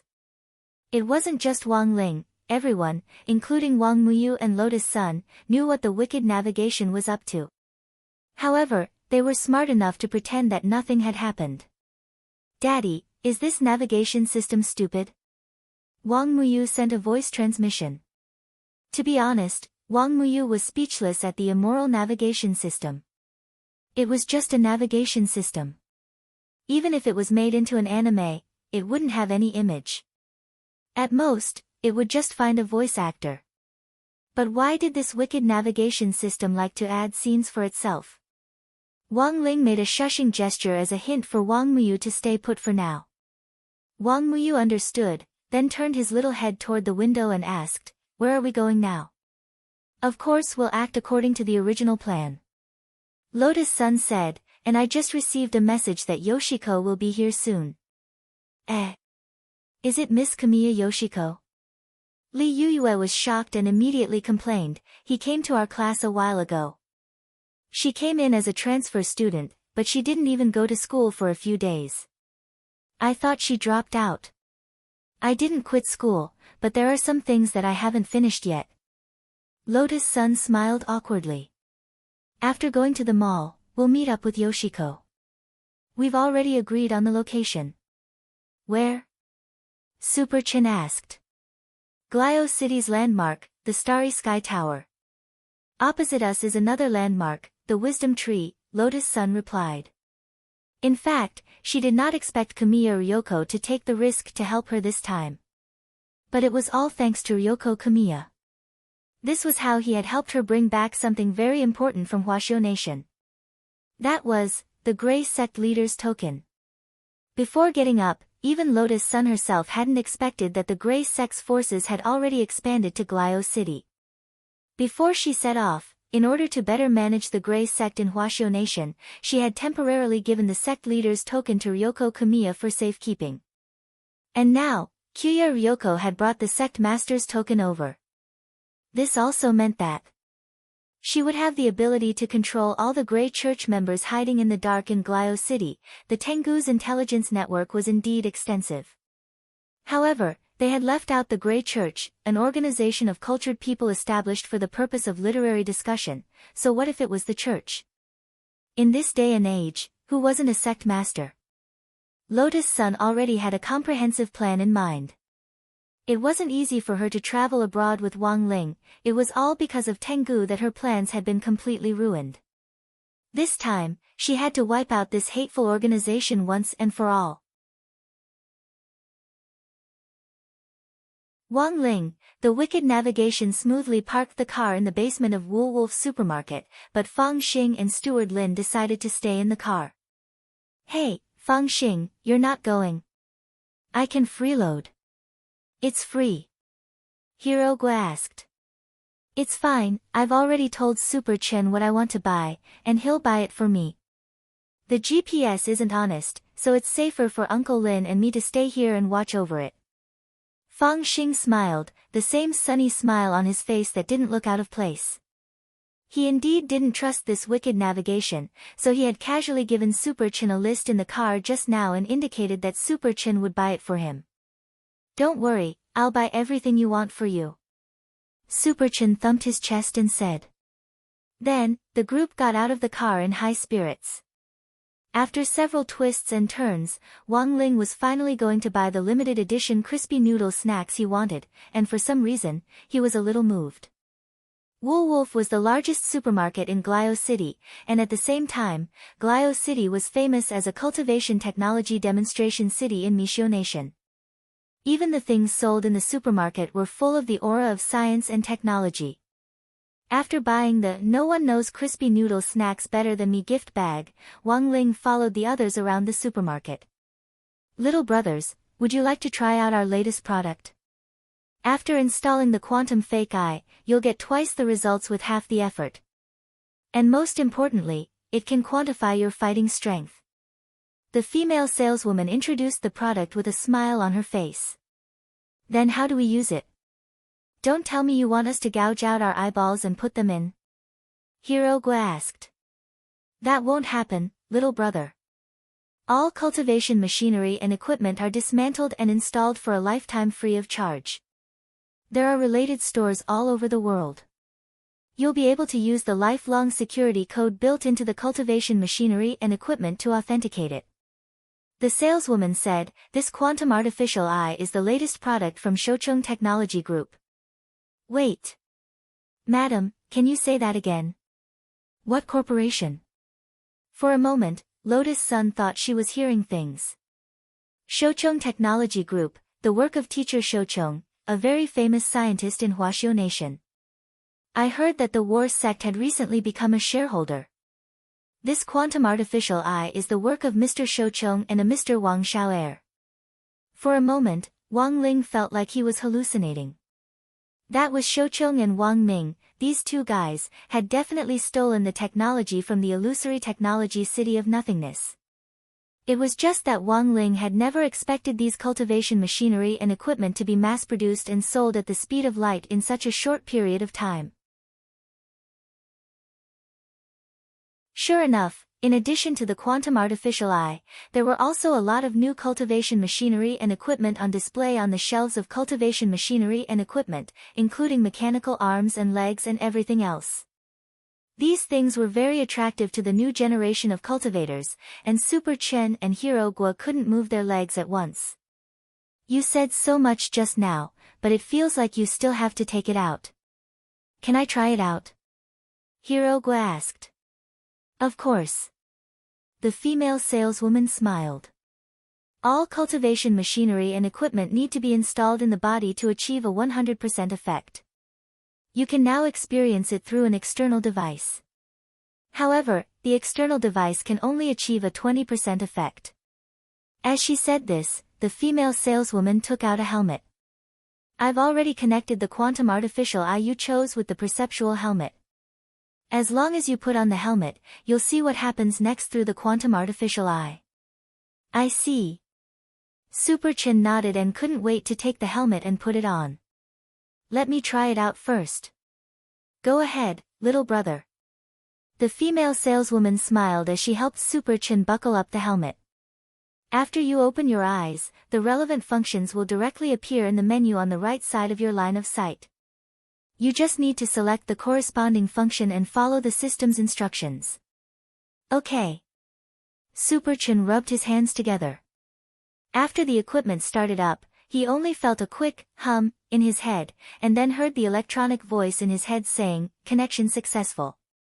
A large number of functions related to the quantum artificial eye were swiftly displayed on the right side of the menu, just as the female saleswoman had said. Combat strength measurement, quantum speed reading, heat scan, extreme vision, supervision, one click to cast monthly vote, blink to beat Kushuan. Super Chin was dazzled by the dazzling array of functions. "There's actually supervision." Super Chin was startled. Is this legal?" "It's legal in our Glio city." The female saleswoman smiled. "Of course, this is a VIP function that requires members to top up. The specific effects of the vision are graded according to the member. King members have full vision. King members and below won't have very good vision. You still need to top up." Super Chin sked. "Is there a free experience function?" "Yes, the combat strength measurement is free. Little brother, you can try it on your friends." Super Chin nodded slightly. Then, in the next second, he immediately focused his gaze on Wang Ling. The data showed that Wang Ling was at the early foundation establishment stage. Super Chen immediately laughed. Hey, Lingzi. It's been half a year since school started, why are you still only at the early foundation establishment stage? Wang Ling secretly breathed a sigh of relief at this heartless mockery. It seemed that Wang Ming had already taken him into account when he had designed this function back then. Any scan aimed at him would be directly covered up with artificial data.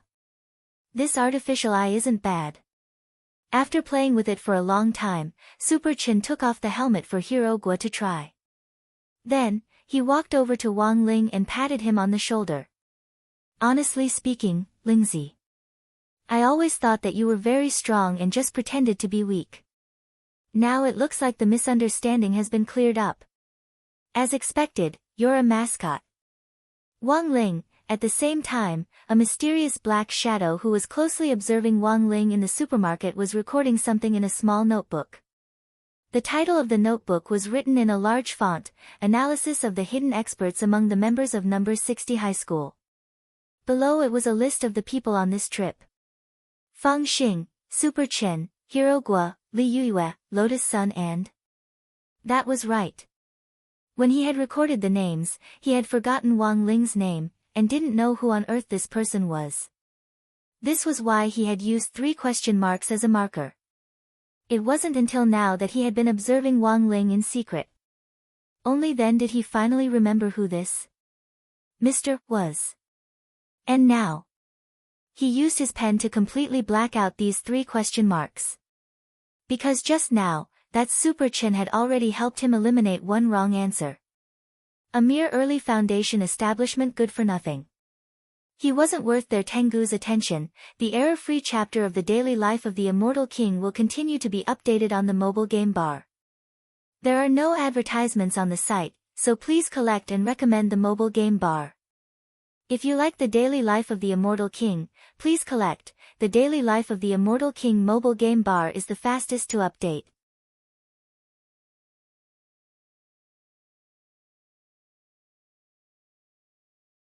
Chapter 1795.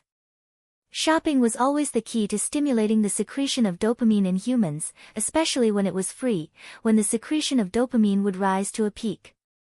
When the number 60 high group arrived at the entrance of the supermarket with bags of all sizes, the cashier was first startled by the mountain of goods behind them. Was this F*** King shopping? Were they sure it wasn't clearance? The cashier was a little shocked, and it took a long while for her to come back to her senses, and she called several colleagues over to help her scan the barcodes. This incident directly alarmed the general sales manager of Volwolf Supermarket, and he immediately took command. They were very skilled, and after scanning the barcodes, they directly put the goods into storage bags one by one.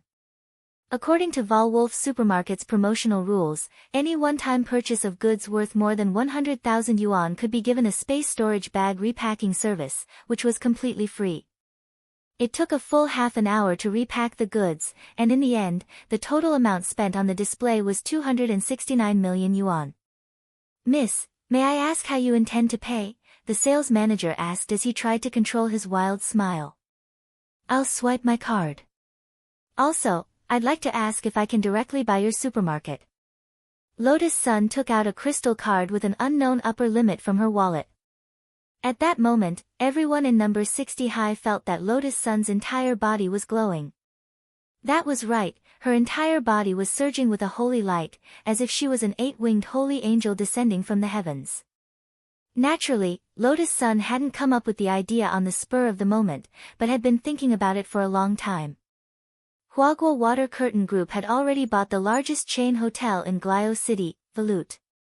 If they could continue to buy Volwolf, they would be able to advance in the hotel and supermarket industries together. Furthermore, once they bought Volwolf, Huaguo Water Curtain Group would have an enormous export channel for elixirs abroad. Of course, Lotus Sun was well aware that buying a supermarket wasn't something that a sales manager could decide, so she had just casually asked when she swiped her card, and hadn't expected a reply at all. In the end, the sales manager said, well, I can't make the decision to buy a supermarket. But Miss Sun's luck is pretty good today. our boss happens to be patrolling the store today. Miss Sun led her friends to spend a lot of money today, and our boss also happens to want to meet Miss Sunday. Also. Saying this, the sales manager turned his gaze to Wang Ling and Wang Muyu. Our boss said that she knows these two gentlemen with dead fish eyes. Is your boss a man or a woman? Lotus Sun asked in a daze. Female, a woman. Lotus Sun immediately tensed up. At that moment, everyone from number 60 high looked at Wang Ling and Wang Muyu in unison. This time, even Wang Ling started to get nervous. No way, Wang Ling, don't tell me Wang Muyu is you and this supermarket owner, Hiro Gua made a bold speculation. So, you really are Wang Muyu's father? Wang Ling's face instantly turned white. Stop teasing Wang Ling, look how scared he is. Li Yuyue didn't know whether to laugh or cry. Who's your boss? Lotus Sun asked again. I wonder if Miss Sun has heard of Mrs. Lavin's name. The sales manager asked. It was only then that Wang Ling and Wang Muyu understood. It was the rich lady they had met in the coffee shop yesterday. At that time, Gullio City Branch Lei had also told Wang Ling that this Mrs. Lavin was a famous local producer of a cultivation variety show. It was just that Wang Ling hadn't expected Mrs. Lavin to actually also be the boss behind Wall Wolf. Here we are, everyone. In the end, this kind-looking sales manager led the people from number 60 high upstairs. Sure enough, Wang Ling saw Mrs. Lavin, whom he had met in the coffee shop, in the office on the top floor of Wall Wolf. Ah! Little brother, we meet again. You're really too cute. As soon as she saw Wang Muyu, she couldn't help feeling overflowing with motherly love. Perhaps realizing that she had lost her composure, Mrs. Lavin quickly readjusted herself. Ahem, please sit down. Someone, quickly pour coffee for these distinguished guests. Yes, the secretary on the side quickly responded, and then retreated to work. After some small talk, Mrs. Lavin got straight to the point. As expected of the eldest daughter of Huaguo Water Curtain Group, Miss Lotus Sunday. You are indeed generous with your money, extraordinary. Mrs. Lavin, you flatter me. To be honest, I'm also a little surprised. I only heard that you were a famous producer of variety shows. I didn't expect you to be the one running the supermarket business, Lotus Sun replied in a low-key and modest manner.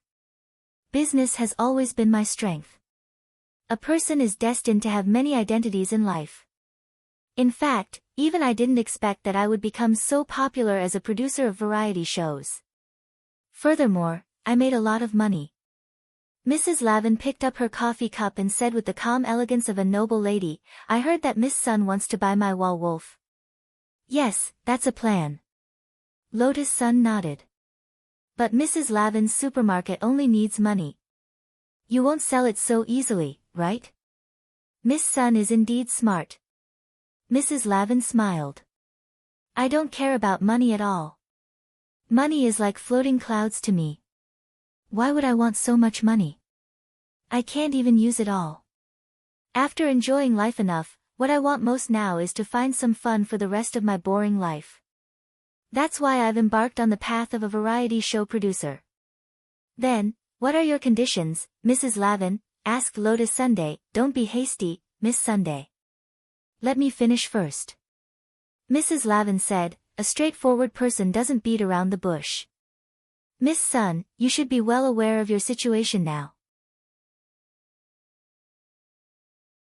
The Church and Scarlet Orchid Association have taken action against you one after another, causing you and your classmates to be confined to Guilio City and unable to return to China. At this time, if I sell the supermarket to you, it's actually an act of siding with someone. Of course, what I'm saying to Miss Sun now doesn't mean that I'm afraid of these two forces. I just want Miss Sun to understand my sincerity. Speaking up to this point, Madame Raven slowly got up and looked expectantly in the direction of the number 60 high group. I only have one request, and that is for all of you from number 60 high to participate in the recording of a variety show with the elite representatives selected from another local cultivation high school in our Guilio City. As long as the recording is successfully completed, I'll transfer all my shares in Glio City to Miss Sunday. As for the rest, I don't want a single cent." At that moment, Lotus Sun frowned slightly and said in bewilderment, "I want to know, why does Mrs. Lavin like our number 60 high?"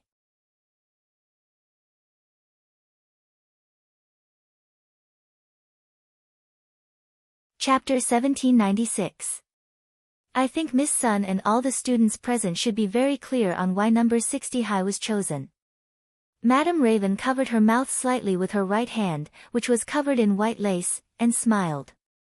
In less than half a year, from Shadow Stream, Immortal Mansion to that devil Emperor Gua Pai, the destruction of so many organizations and experts one after another is inextricably linked to your number 60 high. To be honest, it doesn't have much to do with us. It's useless even if Miss Sun prevaricates like this. Number 60 high's reputation has long spread overseas, including in Glio City. Elite high school students who want to cross borders to challenge number 60 high are eager to try. She smiled. If we hold a variety show challenge between high school students at this time, I believe that the ratings will already surpass all previous ones. I just want a thrill, and I hope Miss Sun won't have any other concerns. In addition, in order to ensure that Miss Sun and all the students can stay here and participate in the recording of this variety show without worry, I have also sent an email application to number 60 high as the producer of the variety show. Saying this, Madame Raven fiddled with the electronic wristwatch in her hand, and with a buzz, an email was immediately projected in the air. This is Old Chen's email. It even has Old Chen's school seal. At this point, everyone from number 60 high was dumbfounded. As you can see, the headmaster of your school has agreed to let you stay to record this variety show challenge. He has also applied for a 7-day holiday. Don't worry, the variety show won't take too long to record. 7 days is enough for us to finish competing in all the events. In addition, Headmaster Chen also made a request, which is to conceal your identities. I can also guarantee this. Madame Raven smiled brightly. Throughout the recording of the variety show, we will provide you with exclusive masks to cover your faces. You only need to wear your school uniforms to participate in the show. As for me, it's useless even if I wear a mask, because someone will definitely know who I am. At that moment, Lotus Sun sighed in her heart as she sighed at Madame Raven's methods. She was the future successor of Huaguo Water Curtain Group, and now that such a thing had happened in Glio City, the whole world's attention was on her. Even if she wore a mask to hide her identity, it was useless. As long as she released information about Showdown High, even if she didn't mention her name, everyone would definitely know that it was her. In Lotus Sun's eyes, this was no different from directly reporting her ID number. No matter how the variety show was, as long as she was there, the ratings would be guaranteed. It was obvious that Madame Lavin had planned all of this from the beginning. Lotus Sun's only consolation now was that her face would be covered for this variety show, and everyone's attention would be focused on her, so it shouldn't affect Wang Ling too much. But even so, she still felt a little uncomfortable. She didn't want to cause trouble for Wang Ling, but now it seemed that this was completely the opposite of what she had intended. If we lose, it'll definitely be very humiliating. In comparison, Hero Gua and the others weren't in a very good mood. Originally, they just wanted to travel abroad to relax, but they ended up participating in this variety competition for no reason. Headmaster Chen had personally signed the mail with the school's seal, so he had no choice but to go. Most importantly, this variety challenge was the focus of the entire world. If they lost, it would be extremely embarrassing. Therefore, in just an instant, everyone felt the pressure on them. If all of you are going to participate in the competition, what about me? Wang Muyu asked. There was a little envy in his eyes.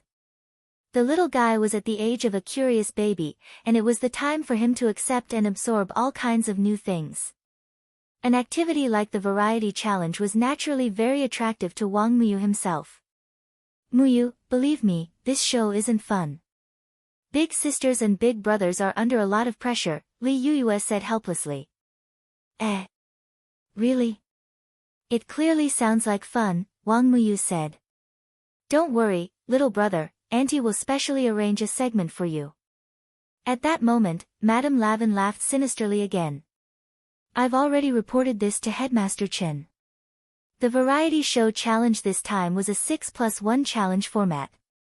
6 high school students and 1 elementary school student. The high school delegation from Glio City will also select a famous local king-level elementary school student to participate. Wang Muyu looked puzzled. A king-level elementary school student?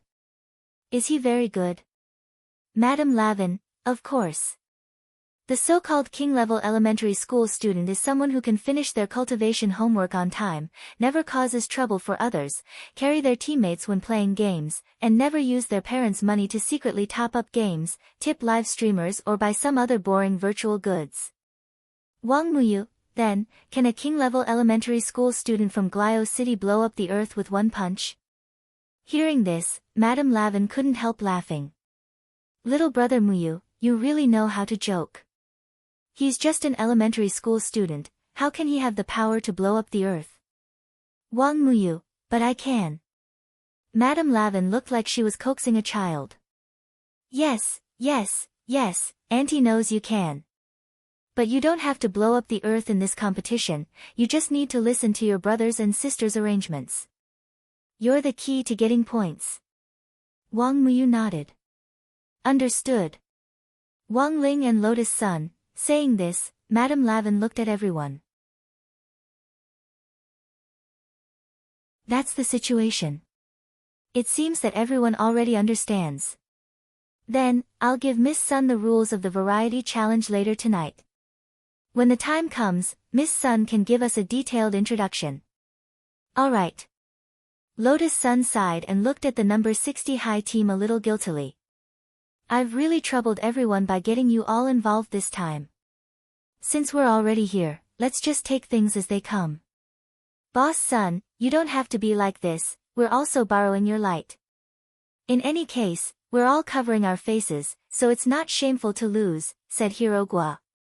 It's indeed not a big deal if we lose. A variety show is entertainment in itself, and being funny and enjoyable is the first priority. Madame Lavin laughed. But if we win, there's an extra surprise. I can turn all the things you have bought today into gold. This, Super Chen was startled when he heard this, and immediately looked at Wang Ling, then Lingzi will suffer a huge loss. He didn't buy anything except crispy noodle snacks. Madame Lavin, that's easy, I can just make a limited number of golden crispy noodle snacks. Even the pepper noodles will be gilded with gold powder. Wang Ling.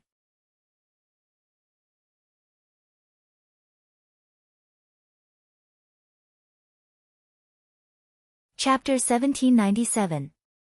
After bidding farewell to Madame Lavin, everyone successfully met Ryoko Kwamiya in the Starry Sky Tower. Taking advantage of the view in the Starry Tower, Wang Ling saw Kamiya Ryoko stealthily find an opportunity to stuff the token of the head of the Grey Sect into Lotus Sun's hand, and then the two of them started to talk. Ryoko Kamiya, I think this Mrs. Lavin has a secret. She was also a businesswoman, and Wolf's business network covered the whole of Mishio Nation. Tens of billions of annual revenue, just for a variety show. That's too unrealistic. That's what I think too. Lotus Sun nodded. I didn't want to take it at first, but now the headmaster has agreed, saying that we're winning glory for the country. And he also said. Kwamiya Ryoko was puzzled. What else? Lotus Sun didn't know whether to laugh or cry. He also said that this was the result of his comprehensive consideration. Because starting from our cohort, as long as classmate Wang Ling was in the competition, he would win all of them. That's why Headmaster Chen thinks that Wang Ling is a mascot, so this is a sure win. Ryoko Kwamiya sighed. There was no doubt that Wang Ling was a very dangerous mascot. This time, with all the forces mixed together, Ryoko Kamiya felt that things would become more interesting. Where are you going to live next, Yoshiko? Is there any guarantee of safety? Lotus Sun asked. I'll be fine. Senior Qin Zong and Senior Xiang Yi followed me, and we got a free hotel coupon on the plane. We were now staying in a resort hotel on the edge of Glio City. The location was great, and it wasn't under the control of any forces. It's a blind spot. Kamiya Ryoko said, "We'll settle down here so that we can intervene from the periphery to support you at any time." As expected of Senior Chin Zong, Lotus-san sighed.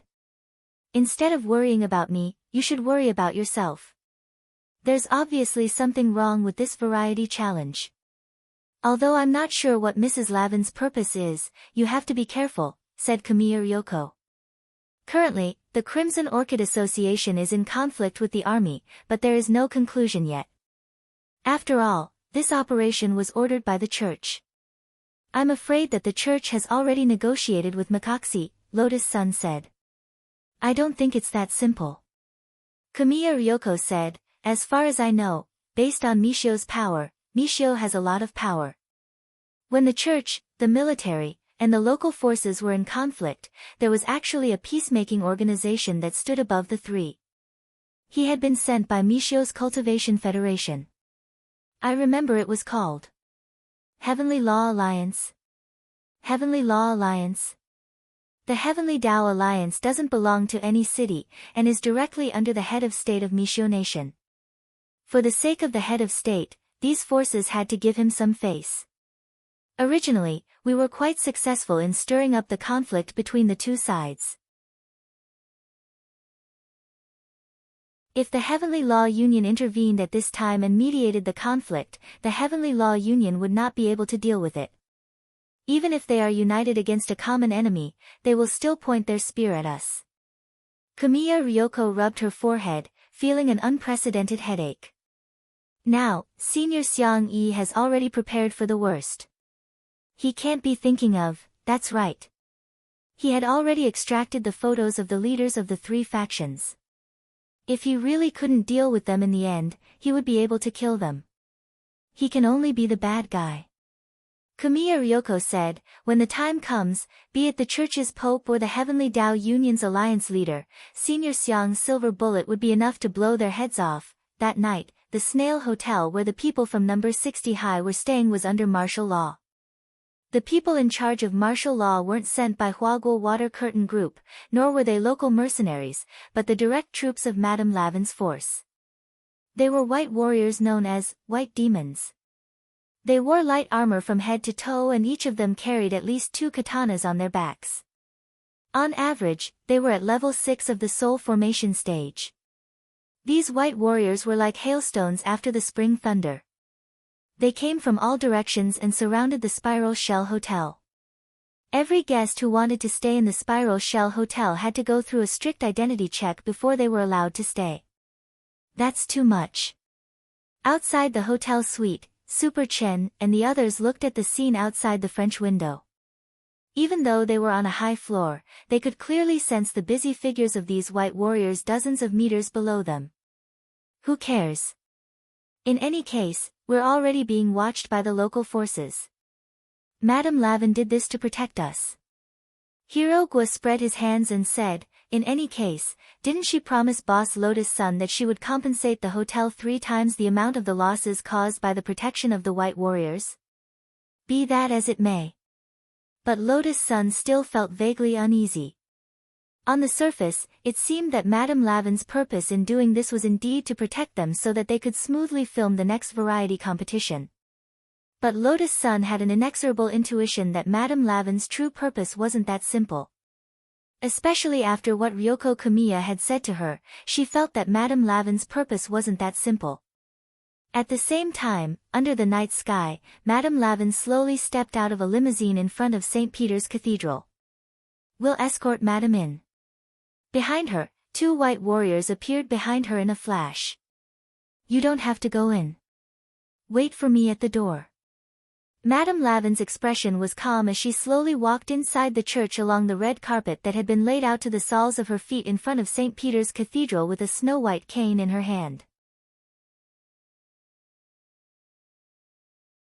Enveloped by the moonlight, the glazed roof tiles were noble and gorgeous, giving off a solemn and holy feeling. At this moment, in St. Peter's Cathedral, Levis, the president of the Crimson Orchid Association, had already come out ahead of time. He was facing the portrait of the Virgin Mary with his eyes and half of his but on the wooden bench, praying devoutly. Only when he heard movement did he slowly open his eyes and muttered, "Lavin, you're here. And you didn't even bring a single guard in. You're still as bold as ever." As expected of the woman known as the Snow Princess Empress of Glio City. It's all an empty title given by others. Let's not mention it. Madame Lavin covered her mouth and smiled with her eyes squinted. Your Red Eagle of the Crimson Orchid Association isn't bad either. He's hiding in his cave and doesn't dare to come out after being scared by the legendary general, my Oxy. I'm just curious why someone who openly chooses a side would have the courage to stand here. Levis smiled. Choose a side. What side? Madame Lavin pretended to be confused. You openly mobilized the white warriors to protect those despicable foreigners. On the surface, it's to ensure the recording of the variety competition.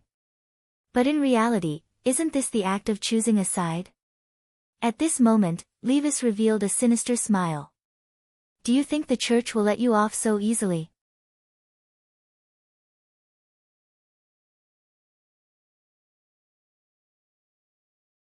Chapter 1798. Ha! Madame Lavin was fearless in the face of such a question. Her laughter that sounded unusually gentle had a hint of disdain in it. She said with confidence and calmness, I respect the Church and believe in the Holy Mother. The glory of the Holy Mother's existence will forever shine into the depths of everyone's heart and illuminate this country forever. However, this country doesn't belong to the Holy Mother, nor does it belong to any of us. Madame Lavin paused, opened her eyes and said, it's the same for this city called Glio City. We should trust each other and stay in our place. We shouldn't engage in a meaningless argument here. As soon as she finished speaking, a loud applause was reflected through the glazed tiles of the dome inside the bright St. Peter Cathedral and spread throughout the whole cathedral. A handsome man with long blonde hair applauded from the entrance of the cathedral as he walked along the red carpet. He was wearing a bright and beautiful military uniform. The magnificent shoulder pads were dotted with general badges, and the lapel on his chest was full of military medals. As always, he had a kind of flamboyance that belonged to Michael ACI. Well said, Madame Lavin. But now, it's obvious that someone doesn't want us to do this. Michael ACI held the general's sword hanging on his waist tightly and said, you and Levis are white and black. Instead of opposing each other, it's better to seek symbiosis. The church is the link that binds us together, so we don't have to go against the church. Speaking of this, he piously faced the Holy Mother and made a praying gesture. After all, going against the church is going against the Holy Mother. The three of us are not gathered here to divide Glio City. Michael ACI, I didn't expect an uneducated man like you to say such artistic words. How interesting. Since when did you learn to pray? I remember that you're not a very cultured person. Levis smiled. His voice was cold. Even in the face of Michael ACI, he was still fearless. I'm like this because of my daughter's influence. She's become more obedient recently. She seems to be infatuated with a literary organization and has begun to have an interest in learning. Michael ACI smiled and said, I don't want her to walk my path like me. My path is not easy to walk. It's easy to encounter wild dogs on the road. Buzz. In the blink of an eye, the sword light slashed down and shrouded the church's glaze. The chair that Levis was sitting on was cut into pieces in front of everyone. Levis couldn't react in time and fell on his buttocks on the broken wood. Michael ACI's attack was too fast. He didn't even have time to react before he fell to the ground. Without a doubt, this was a form of humiliation. Just as Levis was about to curse out loud, he saw Mykoasi, who was standing in front of the Holy Mother's portrait, turning his head to look at him.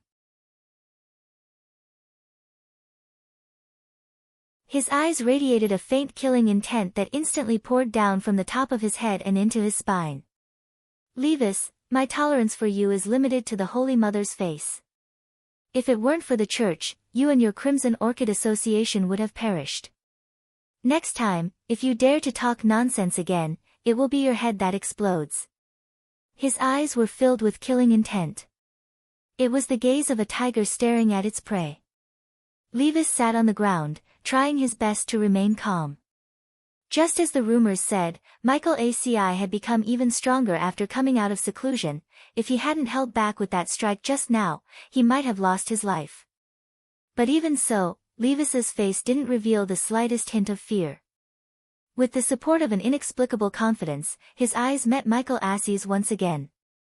If my head can be personally removed by this legendary general, it might be a form of luck. But Michael ACI, can you really get rid of him?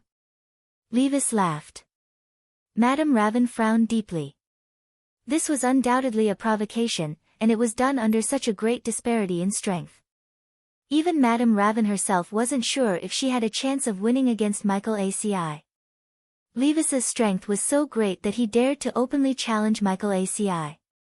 Even with the church's support, this kind of confidence wasn't enough. Kill. Michael ACI was obviously infuriated. His eyes were deep, carrying an indescribable coldness and a dense killing intent. The silver sword light intertwined with the glazed halo on the dome and slashed at Levis's head in an instant. This kind of killing intent and aura was too awe-inspiring. Madame Raven didn't doubt that Levis's head would fall to the ground immediately. Bang! However, in the next second, the moment when Levis and the sword light were about to intertwine, a golden bullet pierced through from afar. It burst into dazzling sparks and exploded like the sun. The light was so dazzling that it made Michael ACI and Madame Raven's eyes hurt. A golden bullet accurately blocked Makoasi's fatal slash, saving Levis' head in the nick of time. Who dares to block my sword? Michael ACI was furious. He didn't expect his sword to be blocked at the critical moment. Calm down, General. I'm here to make peace. A squint-eyed man with ear-length short hair and a monocle wearing a dark blue coat slowly walked in from afar. You are. The sharpness in Michael ACI's eyes vanished instantly. He stared at the man and frowned deeply. He felt that he had seen the cloud pattern on this man's coat somewhere before. Heavenly Tao Alliance. The squint-eyed man opened his mouth and blew a wisp of green smoke that floated out of the gun barrel. He was the one who shot the golden bullet just now. That bullet contained immortal energy and was extremely powerful. It was a bullet condensed with cultivation. Since it blocked his general's sword, it proved that this gun was at least a powerful world-defying artifact. Please don't misunderstand, General Michael ACI. I didn't mean to offend you. I'm not strong myself, but I rely on this Heavenly Tao spear given to me by the Heavenly Tao Alliance to have a say in this world. The squint-eyed man smiled and said, let me introduce myself. I'm the leader of Heavenly Tao Alliance's first team, Pei Luoqi. First team leader. Michael ACI frowned deeply. There were 6 teams in the entire Heavenly Tao. One of them had the most shocking strength. The leader of this team, Pei Luoqi, was known as the Heavenly Tao's Grim Reaper. Michael ACI had heard of this person a long time ago. However, he didn't expect this person to be this squint-eyed man with a strange voice and a sneaky smile. I'll cut to the chase, General Michael ACI. I'm here to mediate, Pei Luoqi said. Originally, I didn't want to get involved in this matter. Recently, my son has become obsessed with learning because of a literary organization, so I wanted to stay at home to tutor him. But now, you guys are fighting in Glio City. As the leader of First Team, I have no choice but to intervene. As he spoke, he looked around at Michael ACI, Madame Raven, and Levis. My Heavenly Tao spear isn't here to protect anyone. What I'm doing is to turn your conflict into a united bullet of justice. P.S. Who do you think the literary organization mentioned in the text is?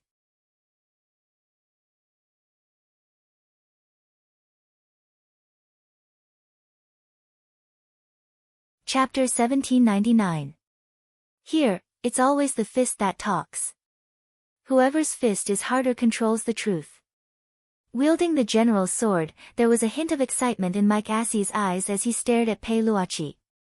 He had long heard of the Heavenly Tao Alliance's team leader, and thus didn't intend to let go of this opportunity to compete. As someone who had just come out of seclusion and stepped into a new realm, Mike ACI was really curious about whether the Heavenly Tao Alliance's battle strength was as heaven-defying as the legend said. BZZT. Almost in an instant, Mike ACI unsheathed his sword and attacked again.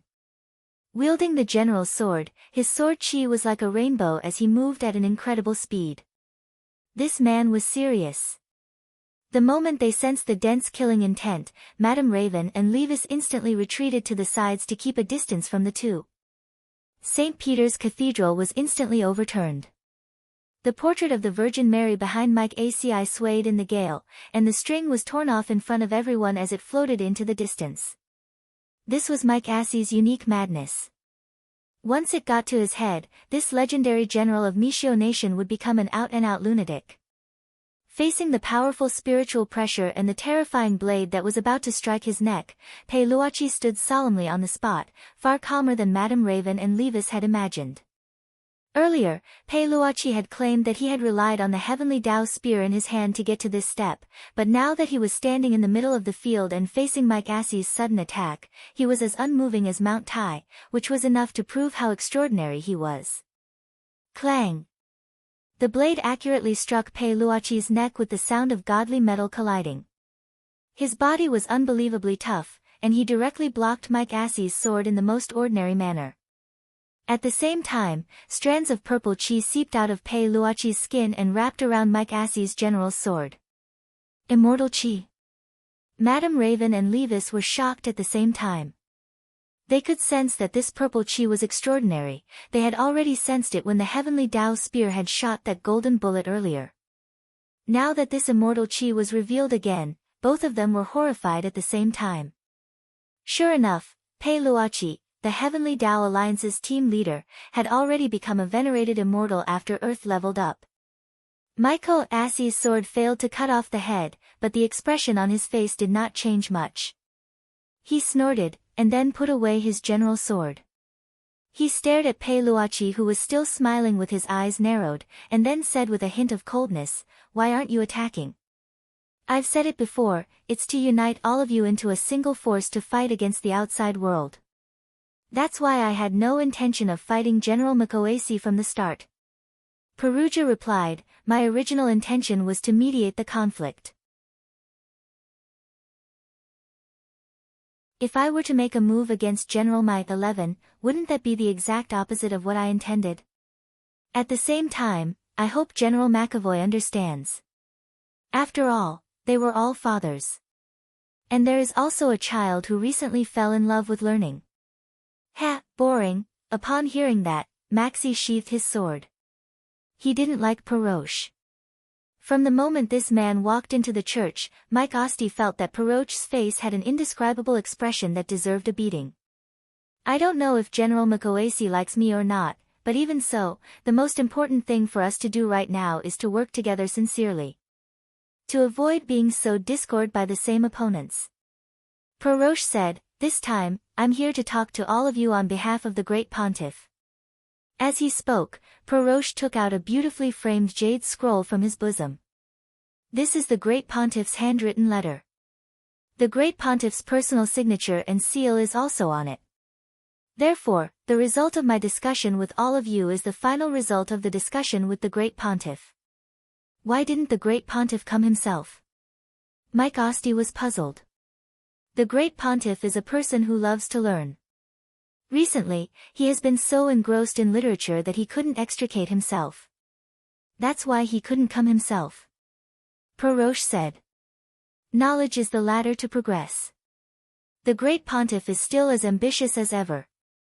Madame Lavin walked over from the side.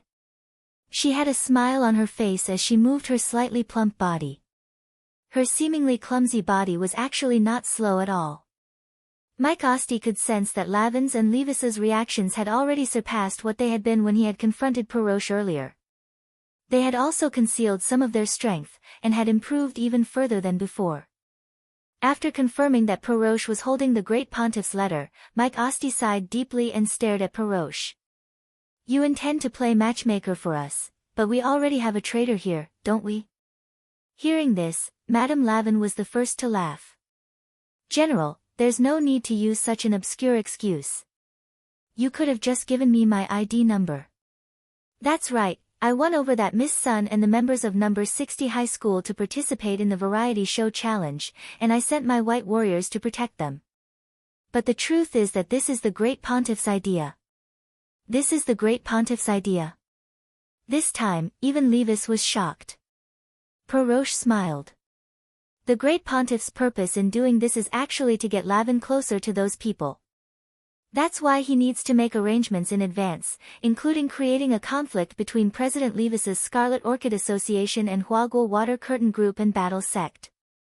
But the nun he sent to my side is from the Tengu. For a moment, Levis felt that his brain wasn't big enough to process everything, but he very quickly thought of a frightening possibility. Could it be that the Great Pontiff is, that's right. Peroche said, now that things have come to this, I won't hide it from you anymore. The Great Pontiff is in fact an 8-star Tengu, and has an extremely high status in the Tengu ranks. The 6 high school students from Glio City who will be fighting number 60 high school this time were also carefully selected by the Great Pontiff. They are known as the 6 Great Child Prodigies. I remember, didn't you say that there was another child? Mike Osti asked with a frown. Yes. Peroche nodded. There is a child. And this child is the leader of our Heavenly Tao Alliance Team 2, Jiu Yun. He's very strong, but he was born with a childish face, and has always maintained a child's figure. This time, he will be the corps commander of the 6+1 model. While St. Peter's Cathedral was secretly plotting the variety competition, student Wang Ling, who was also a father, was also discussing specific countermeasures with the people from number 60 high school in a suite at the Snail Hotel. Just half an hour ago, Lotus Sun, as the leader of the Grey Sect, had used the secret key on her token to post a set of coordinates on the exclusive Grey Sect app. She had urgently mobilized all the Grey Sect disciples in Glio City who could help, just half an hour later. In a private room in the hotel, a little girl who looked no more than 12 suddenly knocked on the door mysteriously. Lotus Sun opened the door. You are? I'm Micah Bay. Big sister, you can call me Little North. The little girl smiled. I'm here to look for the legendary leader of the Grey Sect.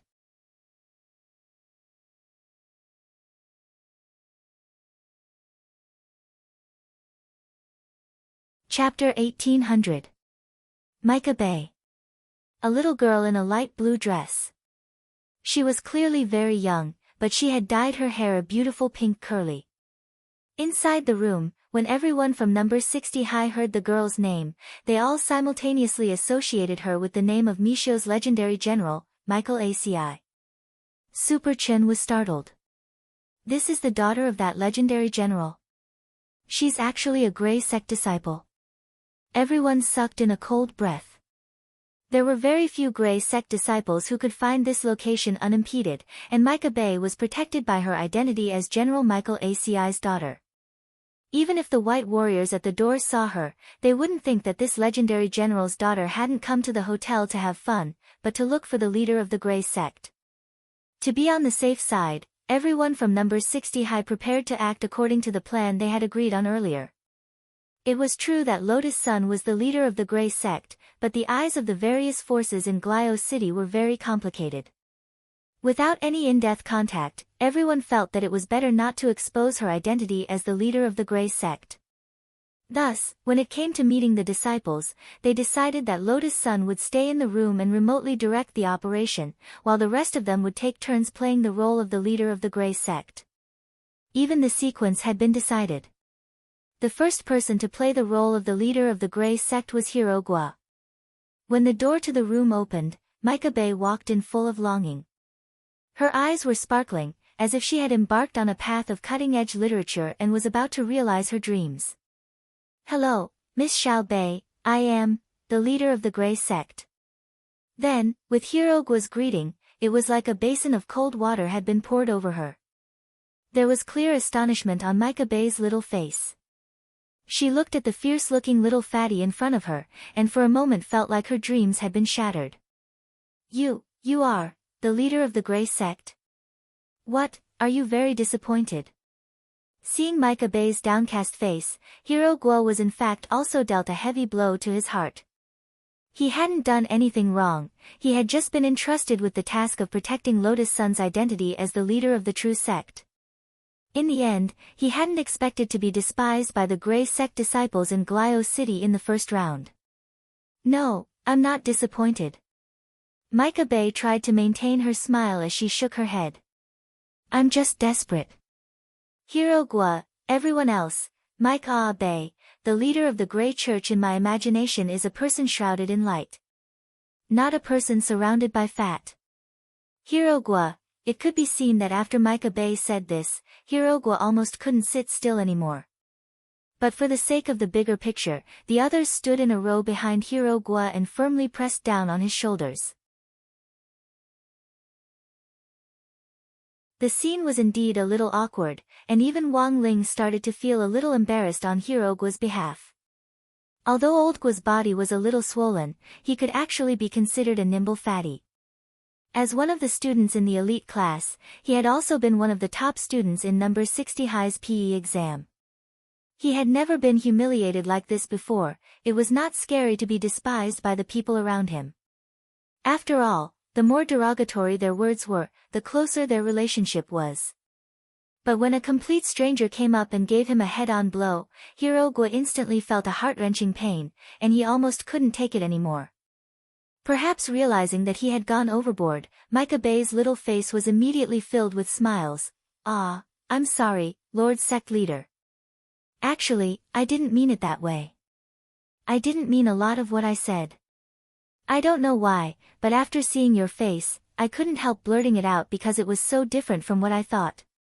It's fine, Hero Guo tried his best to remain calm. By the way, little Bay, since you saw me post the coordinates and come here, you should know what happened, right? Also, you should know that your identity is very special. Of course I know. Micah Bay said, my father is Mishio Nation's legendary general, Mike ACI. It's precisely because of this that none of those white warriors dared to stop me or follow me when I went upstairs just now. They all thought I was here for a beauty treatment. A little girl needs beauty treatment? Hero Guo laughed. Of course girls need to take care of themselves, otherwise they won't be able to lose weight even if they want to, Micah Bay replied with a smile on his face. Micah Bay replied with a smile on his face, and these words made Hero Guo feel like he had been shot in the knee again. Let's not talk about this, little Bay, you know, I need your help now. No problem. Although I'm very disappointed with the appearance of the leader of the Grey Church, I'm still a loyal follower of the Grey Church. Your image in my heart is still that of a paper man, I just need to forget what you look like later, the leader of the Grey Church can only be what I see in my heart.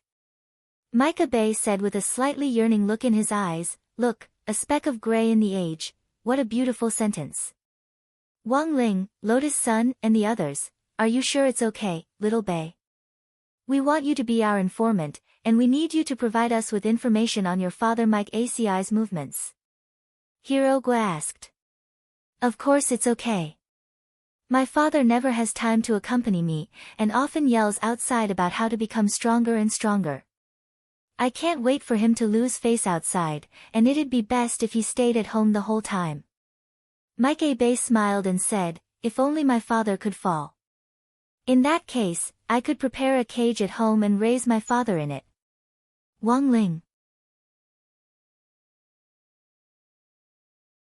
Hero Guo, everyone else, hearing Micah Bay's words, everyone from number 60 High was a little shocked. Sure enough, all the pink hair was black, this was too frightening. Who would have thought that the legendary daughter of a legendary general would actually be a sickly girl? Okay, little Bay, you've passed the interview, and I'll be counting on you from now on. I'll get in touch with you through the exclusive Grey Church app, Hero Guo said as he tried to hold back his cold sweat. I understand, Lord Leader, Micah Bay nodded, then waved at everyone in the room. Then we'll talk online. Then, she directly left the room. For some reason, everyone from number 60 high instantly breathed a sigh of relief. Just receiving Mike Abe alone had already made Hirogwa feel like he had already lost half his old life. Can this person really be trusted? Hirogwa said doubtfully at that moment. I think so. Super Chin said, her expression just now wasn't fake, she really wants to keep her father in a cage. Wang Ling sighed in his heart. He had only heard of benevolent fathers and filial sons, but didn't know that there was actually such a thing as benevolent fathers and filial daughters.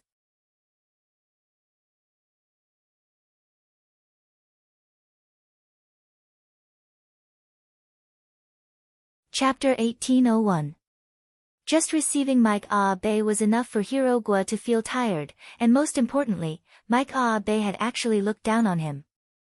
Although it wasn't that Hirogwa didn't know what his problem was, even if he was a little fat, it wasn't like he'd eaten rice. So what if he was a little fat? Don't take it to heart, old Gua, being able to eat is a blessing. Helpless, Li Yuyue could only comfort him from the side from a girl's perspective. You have to believe that you're a nimble fatty. For some reason, it sounded like a good thing, but Hirogwa felt that it was an even bigger blow to him. When all was said and done, it wasn't his fault that he was fat, it was mainly a genetic problem.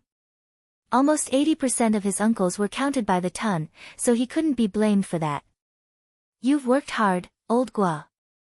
Watch me. Seeing Hirogwa's pained expression, Super Chin naturally couldn't bear it as his brother, and he stepped forward to take over the role of temporary leader of the Grey Sect. Just then, another voice rang out from outside the suite. Hello, I'm Pei Xiaoyuan. I'm here, to look for the leader of the Grey Sect. It was the voice of a boy about 14 years old. It was a little hoarse and immature, and it was a clear sign that he was going through a voice change that was common among young people. Li Yuyue stepped forward and opened the door. A young man with short, black hair, a long braid at the back of his head, fair skin, and a pair of eye-catching, jutting ears immediately walked into the suite. He looked like an elf. He was wearing dark purple clothes, thin stockings, and a pair of black leather shoes. At first glance, it was obvious that he was dressed like a child from a rich family in Glio City. He exuded an air of nobility that made people feel like they could see him from a distance, but not play with him. Super Chin sat upright on the sofa with a row of people from number 60 high behind him. He rested his chin on his crossed fingers as he looked at the fairy-like youngster in front of him, and deliberately said in a low voice, Hello, I am the leader of the Grey Sect. Eh? You're actually the leader of the Grey Sect? Like Mike Abe, after learning that Super Chen was the leader of the Grey Sect, Pei Xiaoyuan's slightly surprised little face turned a little disappointed. What?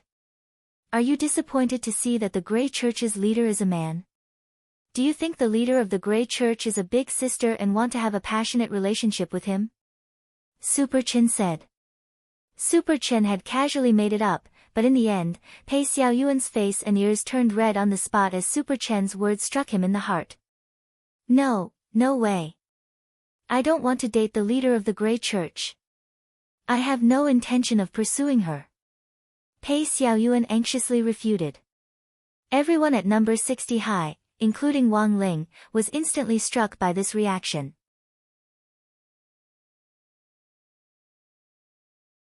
Even Lotus Sun, who was secretly observing from her room, slapped her face as she was equally shaken. F***ck. Look at this reaction, as expected, he wanted to date the leader of the Grey Church. Super Chin just didn't want to repeat Hirogwa's mistake, so the moment the youngster entered the room, he decided to strike first.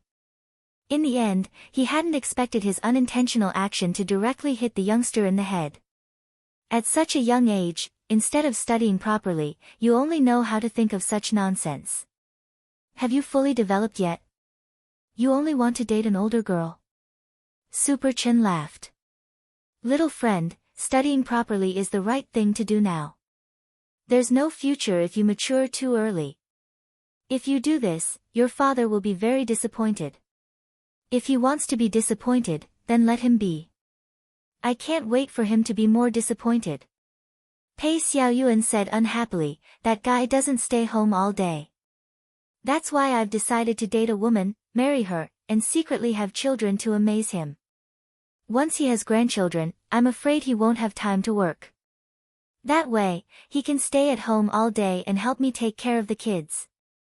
Pei Xiaoyuan gnashed his teeth and said, I've always fantasized that one day, I'll be able to lock my father in a cage with my own hands. He has no idea how hard life is for me and my mom. Everyone at number 60 high sucked in a cold breath when they heard this.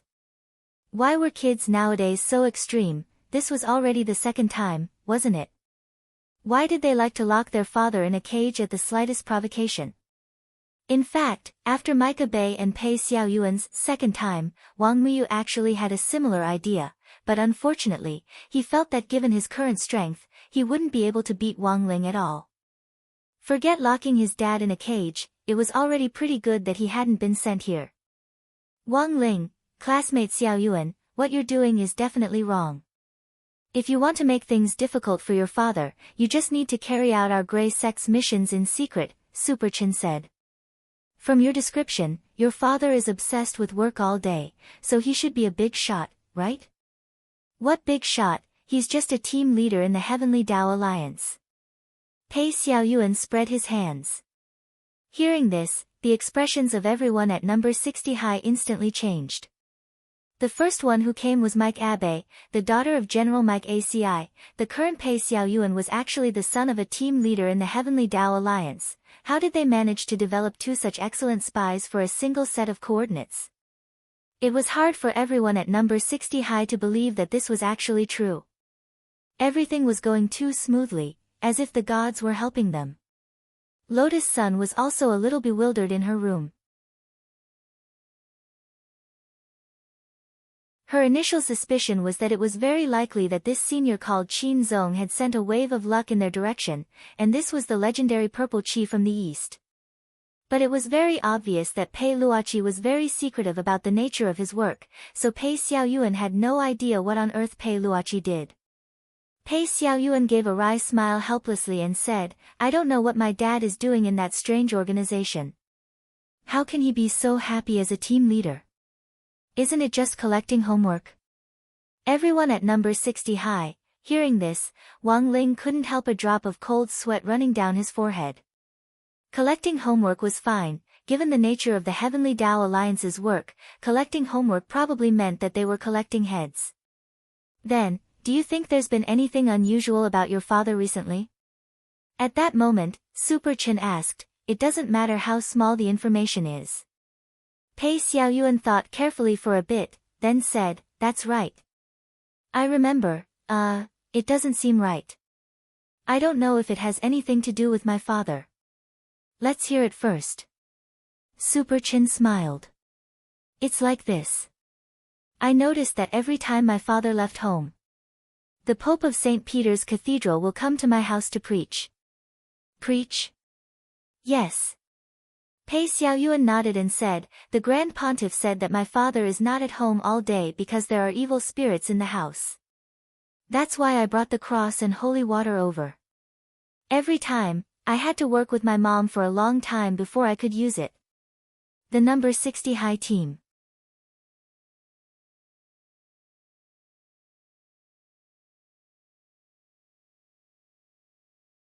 Chapter 1802. After chatting for another 10 minutes or so, Pei Xiaoyuan left. He had left to the consolation of the people from number 60 high school, even though even he himself hadn't realized what had happened. After receiving the message to go back and await further instructions, Super Chin gave Pei Xiaoyuan another signature from the leader of the Grey Sect, who was so happy that he almost fainted. The truth was that this signature had been signed by Wang Ling, and had nothing to do with Lotus Sun and Super Chin. Why are you looking at me, Lingzi? Think about it, Boss Lotus Sun was in her room just now, how could she have signed it? Otherwise, everything would have been exposed. You secretly signed the one she gave you. This plan is simply perfect. Super Chin gave him a thumbs up and grinned.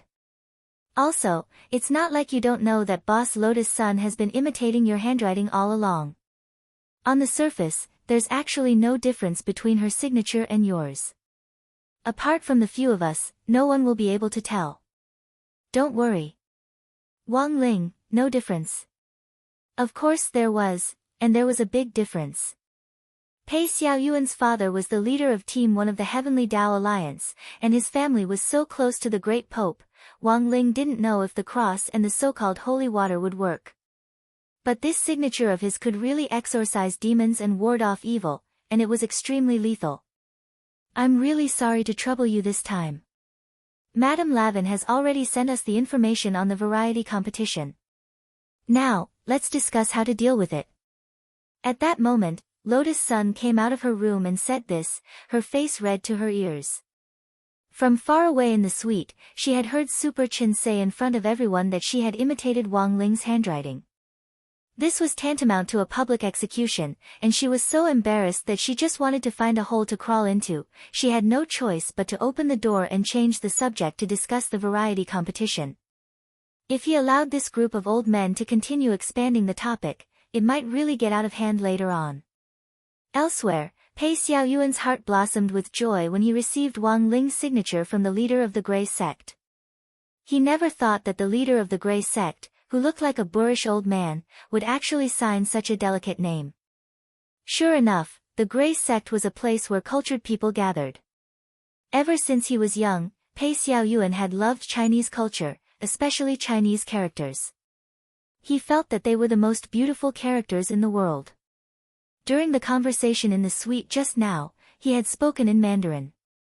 Although he wasn't very fluent and had a very thick accent, it was clear from the conversation that this group of Huaxiu people at least understood him. Young master. Downstairs, surrounded by several white warriors, Pei Xiaoyuan got back into his black MPV. The butler had been waiting for a long time. I'm done. Let's go home now. Pei Xiaoyuan was in a good mood. When he returned to the bungalow he lived in, he saw the pair of boots of the Great Pope at the entrance. As usual, he could hear the sounds of chanting coming from the house. Ha! Ha! Ha! Ha! Li! Lu! Ya! Although Pei Xiaoyuan didn't know why the voice sounded so urgent, he didn't take it to heart. It was very tiring for the Great Pope to come to their house to exorcise demons, so it was normal for him to be short of oxygen when he was reading from the Holy Book. As usual, he returned to his room and obediently locked the door from the inside. He opened his little drawer and put the signature of the Grey Sect's leader into it. When Pei Luoqi got home, the first thing he saw was his wife fainted in the bedroom. She had an ugly expression on her face and was in a daze. On the other side was the Great Pope, whose clothes were disheveled. In that instant, Pei Luoqi's mind went blank. He didn't know what on earth had happened for something like this to actually happen. As the leader of Team 1 of the Heavenly Tao Alliance, Pei Luoqi did his best to suppress his emotions and calm his mind. He examined his wife's injuries and was surprised to find that she hadn't been defiled, she was just clearly a little frightened and dazed. Honey, what on earth happened? Pei Luoqi was full of doubts. The Great Pope, he protected me. Tears streamed down Pei Luoqi's wife's cheeks. You haven't been home all this time, and I don't even know how to tell you about this. Previously, when the Pope came to visit me and Xiao Yuan, he found a jealous ghost in our house. Jealous ghost? The Great Pope said that this is a vengeful spirit born from excessive jealousy when it was alive. It grows stronger by collecting people's jealousy. This jealous ghost was a single dog when it was alive, so it couldn't bear to see a happy family. Speaking up to this point, Pei Luoqi's wife couldn't help crying again. And that jealous ghost has always wanted to defile me. There's actually such a thing. Pei Luoqi was shocked and hugged his wife tightly. I'm sorry, honey, I should have spent more time at home. But what does this have to do with the Great Pope? His wife sighed and said, when the Great Pope found out about this, he also knew that the jealous ghost wanted to defile me, so he calculated the time that the jealous ghost would appear. He wanted to hide in the bedroom and wait for the jealous ghost to appear, then purify it.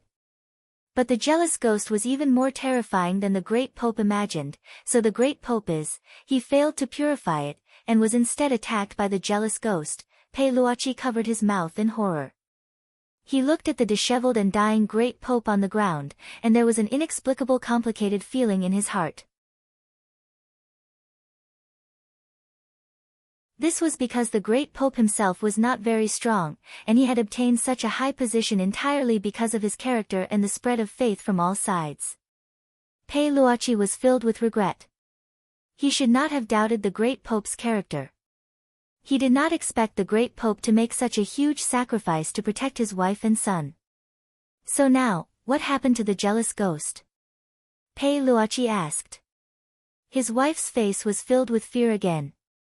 Before you came, you sent out a ray of holy light, and when I woke up, I heard your voice, but I can feel it. This hateful thing is still here. It's still here. Don't be afraid, honey. I'm already back. Pei Luochi comforted his wife. Then, at this moment, the great pope's body twitched, and he actually stood up from the ground, swaying like a zombie. There was a kind of madness on his face, and his body was mixed with a terrifying yin and qi that had never been seen before. Even his tongue had changed. Pei Luochi hurriedly covered his wife's eyes. He saw that the great pope, who was suspected to have been possessed by the jealous ghost, stretched out his long green tongue at this time, first licking his lips, then licking the tip of his nose. Then, he turned his gaze and suddenly attacked Pei Xiaoyuan's room.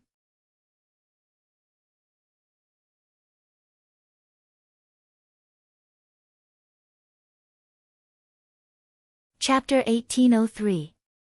Why? Why am I always alone? Why do all of you have someone you like? Even otaku can find a girlfriend in the end. But I don't. Why do you have a lady with such a beautiful voice to play games with you? She can even help you win. Why do I have nothing? In the end, I can only enter this old man's body. The resentment of this jealous ghost was extremely strong. After possessing the body of the Grand Pontiff, it immediately produced a strong spiritual pressure. Pei Luochi knew that things were not going well, but at this moment, he could only protect his wife and share part of the spiritual pressure for her. Once he made a move, it would be easy for a loophole to appear, and his wife would be directly pressured by the jealousy ghost. However, if he continued to protect his wife, his son Pei Xiaoyuan would also be in great danger. Bang! Therefore, without hesitation, he held the heavenly spear in his hand and fired a golden bullet at the great pope's head. This was an immemorial bullet that was a mixture of immortal energy and spiritual energy. It was extremely powerful. According to Pei Luochi's expectations, this bullet would be enough to penetrate the jealousy ghost's head, but at the same time, the explosive power of the bullet would also destroy his house. His son Pei Xiaoyuan would also be hurt. However, in order to protect both of them, Pei Luochi had no other choice. However, what Pei Luochi did not expect was, this golden bullet did not penetrate the great pope's head. Instead, it was blocked by a condensed black resentment at the back of his head. The powerful resentment energy surrounded the great pope's body, emitting a green and black protective light. It was like an iron wall that wrapped around the great pope. Don't worry about me. Go save our son. His wife urged, shaking Pei Luochi's arm with all her might. However, it was too late. How? Pei Luochi was shocked. Faced with his wife's urging, his mind went blank and he felt powerless. There was a loud bang. At this moment, the great pope, who was possessed by the jealousy ghost, punched through the wall and appeared directly in front of Pei Xiaoyuan. His face was extremely ferocious, and his eyes emitted a faint green light. Pei Xiaoyuan was scared out of his wits. He was rooted to the ground and did not dare to move at all. This kind of pressure was beyond what a child could bear. Run! Pei Luochi was extremely anxious. He roared loudly. At this moment, the great pope stretched out his long tongue and was about to tie Pei Xiaoyuan up and lick him. However, in the next second, a beam of golden holy light suddenly appeared. This holy light reward was too sudden. It suddenly exploded from Pei Xiaoyuan's desk, and then the dazzling light immediately covered the entire room. Pei Luochi couldn't see what was happening.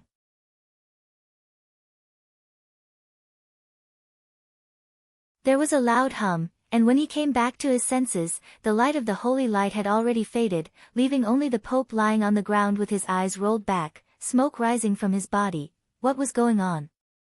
Pei Luochi was extremely shocked in his heart. The jealous ghost that possessed the Supreme Pontiff's body was shockingly powerful. Even his heavenly Tao spear. Not even world-defying artifacts could penetrate it. In the end, the crisis was resolved by a sudden ray of holy light. So what exactly was this? Thinking back to when the holy light shone, Pei Luochi clearly remembered that at the moment when the holy light shone, his eye power couldn't see through the holy light at all. He was an immortal sovereign, a ray of holy light that even he couldn't see clearly appeared in his house and saved his child. It's the Holy Mother. Pei Luochi's wife shouted excitedly. Because of the excessive shock, her legs were still weak, so she crawled to Pei Xiaoyuan's side. Xiaoyuan? Xiaoyuan? Are you all right? She hugged Pei Xiaoyuan, who was also frightened to the point that his face was pale. The mother and son huddled in a corner, not speaking for a long time. In the end, Pei Luochi was the first to react. He composed himself and walked toward the Supreme Pontiff, who was rolling his eyes. After confirming that the Supreme Pontiff had no signs of life, Pei Luochi frowned. This is not good. The Supreme Pontiff is dead. The Supreme Pontiff is dead? His wife was stunned. Pei Luochi sighed. Even if that ray of holy light was the Holy Mother's manifestation, the Supreme Pontiff died in our house. If this matter were to spread, it would directly affect the relationship between the Heavenly Tao Alliance and the Supreme Pontiff. Moreover, the Supreme Pontiff is an 8-star heavenly hound. I'm afraid will offend more than just the Church. Let's move. His wife sobbed softly. There's no point in moving. Pei Luochi shook his head. With the Heavenly Hound's intelligence network, even if we move, they will still know our location. Moreover, acting rashly now will only arouse suspicion. He sighed. Outside, he was the team leader of the Heavenly Tao Alliance's first team. But when he returned home, he was the family head that protected this small world. Facing his wife and child, Pei Luochi had no other choice. He half squatted down and hugged his wife and son, Pei Xiaoyuan. He comforted them. Next, our family will have to go through this together. I hope that you can trust me unconditionally. This is a hurdle, and we have to get through it now. Then what should we do now? Pei Luochi's wife asked. Next, I want you to think of a way to clean up the house.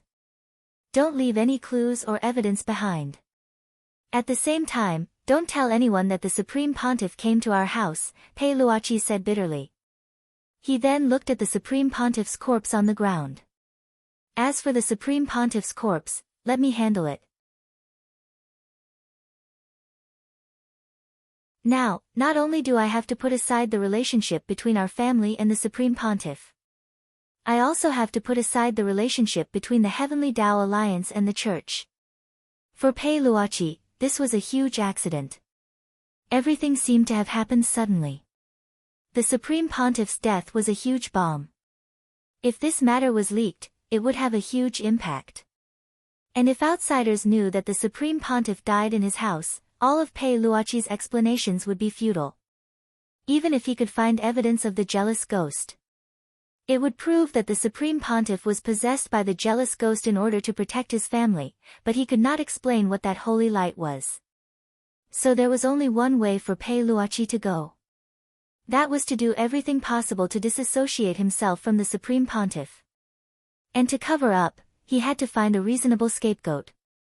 As the team leader of the Heavenly Tao Alliance, he originally came to mediate the conflict.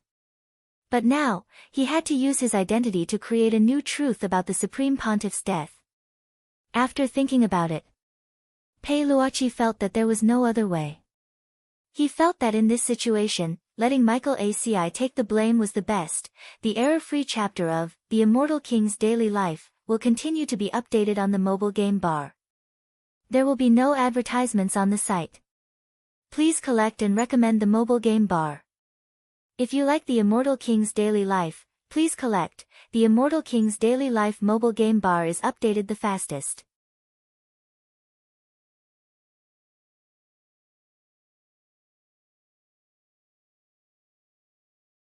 Chapter 1804. This wasn't a whim on Pei Luochi's part, but the result of careful consideration. The great Pope's death had been an accident that no one had expected. If Pei Luochi took the fall now, once the relationship between the Heavenly Tao Union and the Church was exposed, it was bound to disrupt the balance between the other forces. The Heavenly Tao Union's job was to adjust the sharpness of the various forces to begin with, so that they could form a relatively stable situation under the Church's control. Therefore, he definitely couldn't bear this lightning bolt. The remaining choice was to choose between Macaxi, Madame Lavin, and Levis. Madame Ravin was currently preparing for the variety competition. In order to carry out the plan in an orderly manner, there was no way Pei Luochi would let Ravin take the fall and disrupt the established rhythm. As for the Crimson Orchid Association led by Levis, they were already at odds with Mike ACI. He had come here to mediate the conflict between Mike ACI and Levis. If he were to let Levis take the bullet now, it would be the opposite of what Pei Luochi had intended to achieve in the first place. So right now, Michael ACI was the only way out. Furthermore, given Michael Assie's status and legendary reputation in Meishio Nation, even if it was said that the great Pope had died at Michael Assie's hands in the end, the authorities wouldn't be able to do anything about this legendary general.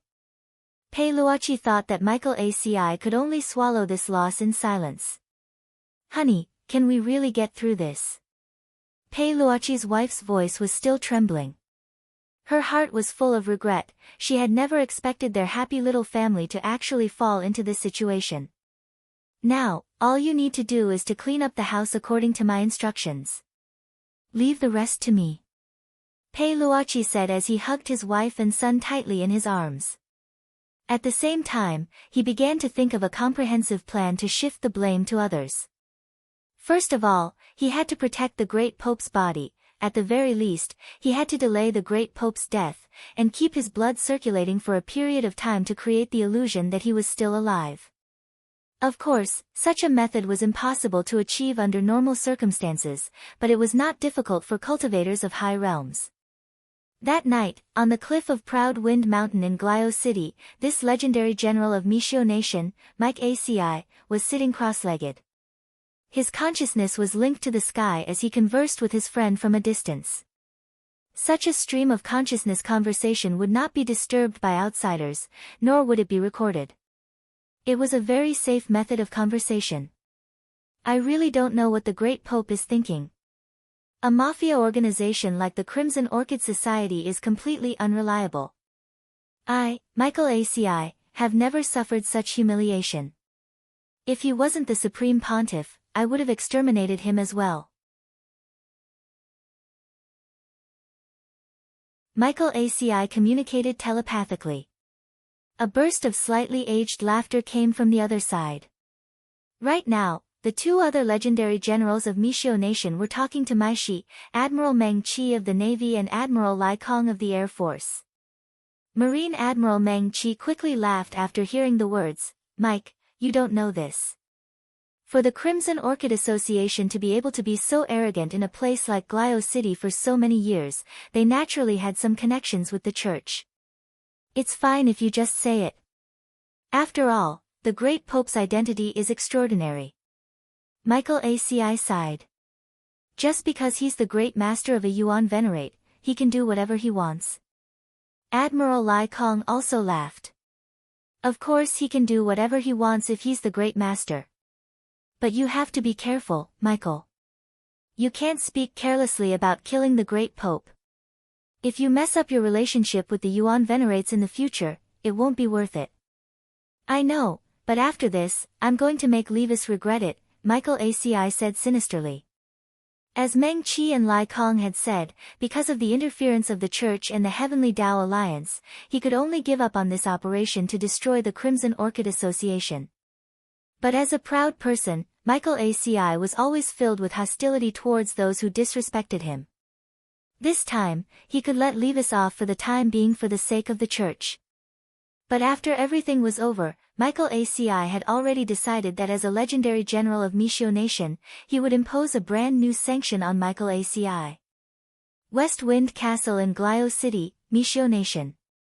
This was one of Michael Assey's properties in Glio City, and every time he came to Glio City, he would choose to stay here. After talking to the other two generals, he felt a lot better, and immediately returned to West Wind Castle. His youngest daughter, Michael Assey, was still studying in Glio City, and usually lived in the castle. For an old father, when he was feeling extremely down, the greatest consolation was perhaps to be able to see his daughter by his side. When the gate to the castle's front courtyard opened, Michael Assey swaggered in, sword in hand. "Where is little Bay now?" he asked. The maid sweeping the floor bowed respectfully. "Young miss is playing in the manor at the back. The head maid is standing guard by her side." "All right."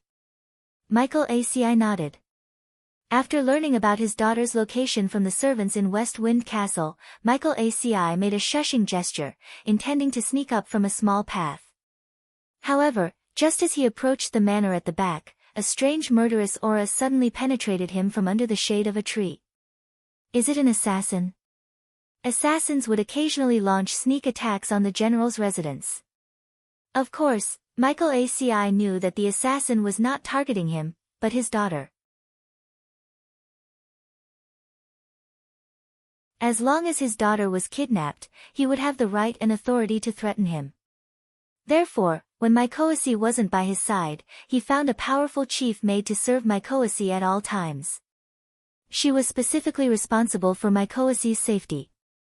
That was why when Michael Assey felt the murderous aura, his first reaction was that the assassin hiding behind the tree was to harm Michael Assey while he was on his way back.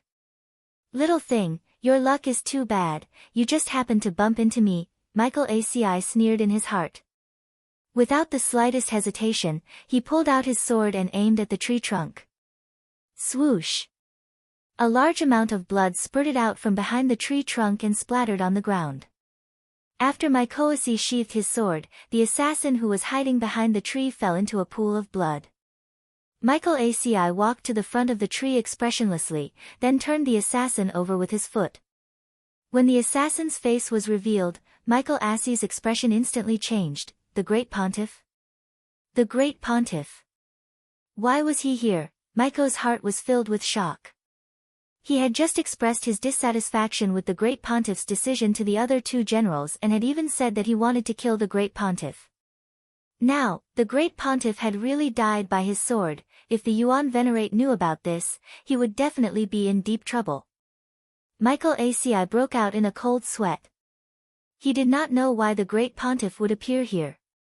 But judging from the current situation, the Great Pontiff had been killed by him. His general's sword had a very special sword mark that could not be deceived. There's no other way.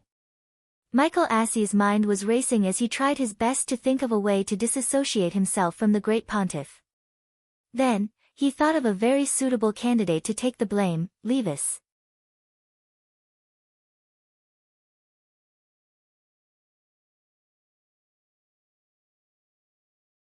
Chapter 1805. Making a move against the church was something that Makaxi had never imagined. Although he had talked about killing the great pope in his conversations with his friends, what an adult said and what they truly thought were often not the same. Makaxi was well aware of the stakes involved. His attitude toward the great pope was perhaps the same as his old father's. Perhaps it was because of his old age and the fact that the great pope's style tended to be more moderate, which was why he was very different from Makaxi. Makaxi was dissatisfied with the great pope, and would occasionally say malicious things like, "You old thing, are you going to die or not?" But when he actually met the great pope, he was still very respectful. This was because the great pope was the great master of Meishio's Yuan Venerate. He was loyal and devoted to his country, and followed the Yuan Venerate's lead. Although he was arrogant and conceited, he had never thought of usurping power. As a legendary general of Meishio Nation, Makaxi considered himself to be very professional, but he had never thought that he would actually walk down this path today. He had actually mistaken the great pope for an assassin who had broken into his West Wind ancient castle residence, and stabbed him to death. Makaxi, who had never crumbled even when facing hundreds of thousands of enemy troops, instantly panicked and didn't know how he should face all this. If it was confirmed that he had something to do with the great Pope's death, even if it was found that he had accidentally killed the great Pope, the Yuan Venerate didn't intend to hold him responsible. But he would become the focus of the people's condemnation, and all the good reputation he had built up in his native cultivation country over the years would go down the drain. Of course, this wasn't the most frightening thing. He was more worried about his daughter, Makaxi Abe. If something happened to him, his daughter would be implicated as well. Although the great Pope's realm wasn't high, he still had a lot of loyal followers who he had built up over the years through faith. Ah, Abe. Don't worry, Dad absolutely won't let you be implicated. Makaxi made up his mind at that moment. Sacrificing Levis was the only way now. He had no choice but to do so. At the same time, if Levis took the fall, he could legitimately dispatch troops to get rid of the Scarlet Orchid Association as well. When the time came, he could act first and report later, directly kill Levis and bury the truth. He would not give Levis any chance to defend himself. Therefore, the most urgent matter at hand was to treat the injuries on the Pope's body. The real cause of death could not be covered up, and that sword strike of his was probably the fatal wound on the Pope. The stab was very deep, and the shape was special. Only the general's sword could cause such a wound. That was why Makaxi had to create the illusion that the High Pontiff was still alive.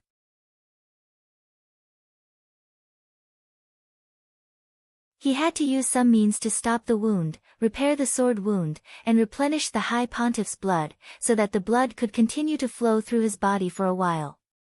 Although he would have to pay a huge price to forge such an illusion, in order to preserve the current situation and protect his daughter, he had no choice but to do it no matter how big the price was. At the same time, in the backyard, Mike Abe was sitting on a swing with a book in his hand. The head maid looked in the direction of the cobblestone path and frowned slightly. The general is already here. Why isn't he here yet? Was it because of what had happened? Does Miss want to take a look? Don't worry about him. Maiko Abe answered calmly, he might have run into the Great Pontiff on the way. Supreme Pontiff? The Great Pontiff is here. Yes. Mike Abe smiled. I saw the Great Pontiff coming here earlier, but he did not respond when I spoke to him.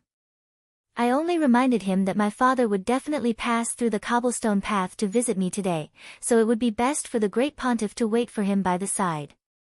Do you think my father killed the Great Pontiff as an assassin? That would be interesting. Miss, you must be joking. The head maid wiped the cold sweat off her forehead and smiled bitterly. Assassins all have a murderous aura.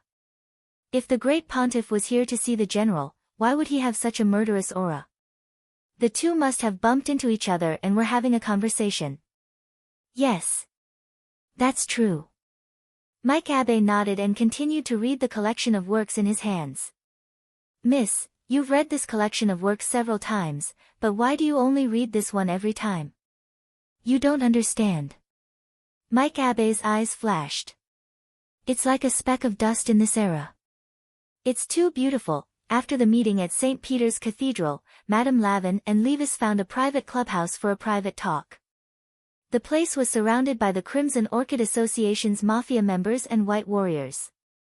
Lavin, since there's only the two of us here, I'll get straight to the point.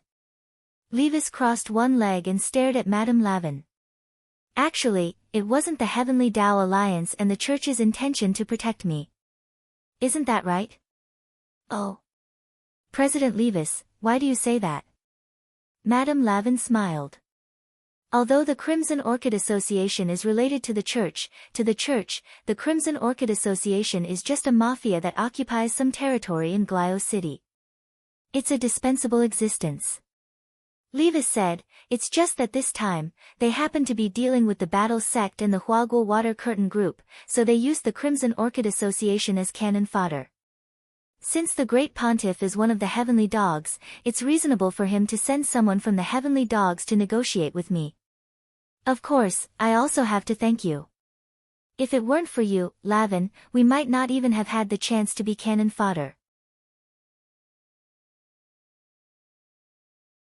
President Lee, you must be joking. This was just a stopgap measure. Seeing that she couldn't hide it anymore, Madame Lavin said bluntly. What benefits did the church promise you when you mentioned this plan?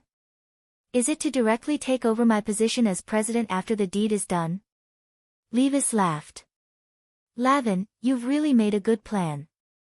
If number 60 High from Huaxiao Nation loses this competition, not only will you not give up control of your wall wolf cultivation supermarket, you'll also directly swallow up my Crimson Orchid Association.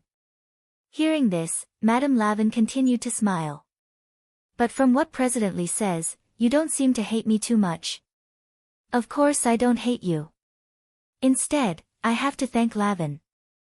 If it weren't for you, I'm afraid I wouldn't be able to see the sun rise tomorrow. Even if I hate you, I also hate the church. We've worked together for so many years, but they didn't even give us a chance. If it weren't for you. At this point, Levis's eyes were red as he gnashed his teeth and said, if I had the chance, I really wanted to kill that old thing, and stir up a reign of terror in St. Peter.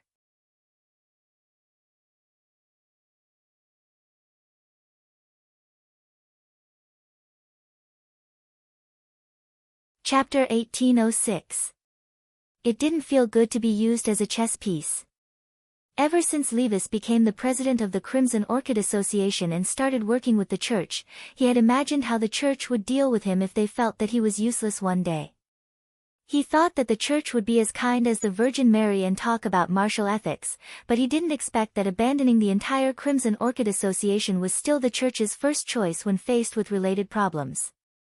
If it wasn't for Levine, Levis felt that he would have become a rotten corpse that was casually abandoned in a hidden corner of the street and slowly turned into bones that would be eaten by the stray dogs in Glio City. Thus, Levis now. He hated. He really wanted to kill the great Pope. If he really did it, it might be possible. Because the great Pope's realm was not strong, but because of his identity and the protection of masters, it was rare for the great Pope to leave alone. He might only let his guard down when he entered a friend's house. But who were the great Pope's friends? Just a few hours ago, the arrogant My ACI was one, and Team 1 leader Pei Luoqi of the Heavenly Tao Alliance was another. With these two peerless masters as friends, he naturally didn't have to worry about his safety when he went to their houses. So to sum up, there were very few chances to find the great Pope alone. Levis was well aware of the stakes involved. Admittedly, he was just thinking about it to relieve the anger in his heart, and he was not really going to kill the old man. President Li, you don't have to be so angry. Our sincere cooperation is the way of the king. Madame Lavin smiled again. Her rich and meaty face seemed very elastic when she smiled. Levis could only smile bitterly. When he first saw Lavin, he felt that this woman who hid a dagger in her smile was not easy to deal with, but he didn't expect her to be so scheming. These years, she had been running a large supermarket chain under the guise of a variety show producer. It seemed like she was doing legitimate business, but she was actually running a variety of illegal businesses. Levis looked at the white warriors who stood solemnly around him and felt a deep sense of irony. Forget it. The current situation was not in his favor. He could only think of a way to make a concession first, and then come up with a long-term plan. He, Levis, would take back what belonged to him sooner or later. With that in mind, Levis took the initiative to stand up and extended his hand in a gentlemanly manner. Well then, Madame Lavin, I hope that we can cooperate sincerely in the future. He tried his best to hide the sharpness in his eyes and lowered his head. At this time, Raven also reached out and shook hands with Levis. President Li is indeed a smart person. Sincere cooperation.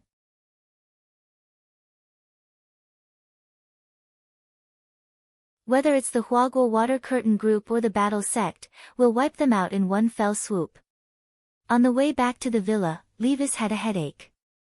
He poured himself a glass of tequila and walked to the sliding glass in the living room, looking at the bright moon outside the window. Looking up at the starry sky and thinking about life was something Levis often did. His peripheral vision swept across the courtyard that seemed to be covered by a layer of white muslin. Suddenly, he caught sight of a white figure.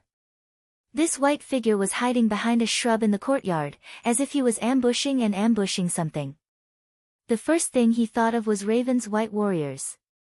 This Levis was so angry that he crushed the glass in his hand into powder. On the surface, they said that they were cooperating sincerely, but in reality, they had sent a white warrior to follow him to his home to kill him. Levis was furious. He channeled spiritual power in his palm and condensed it into the shape of a blade. Then, he threw it forward. Whoosh!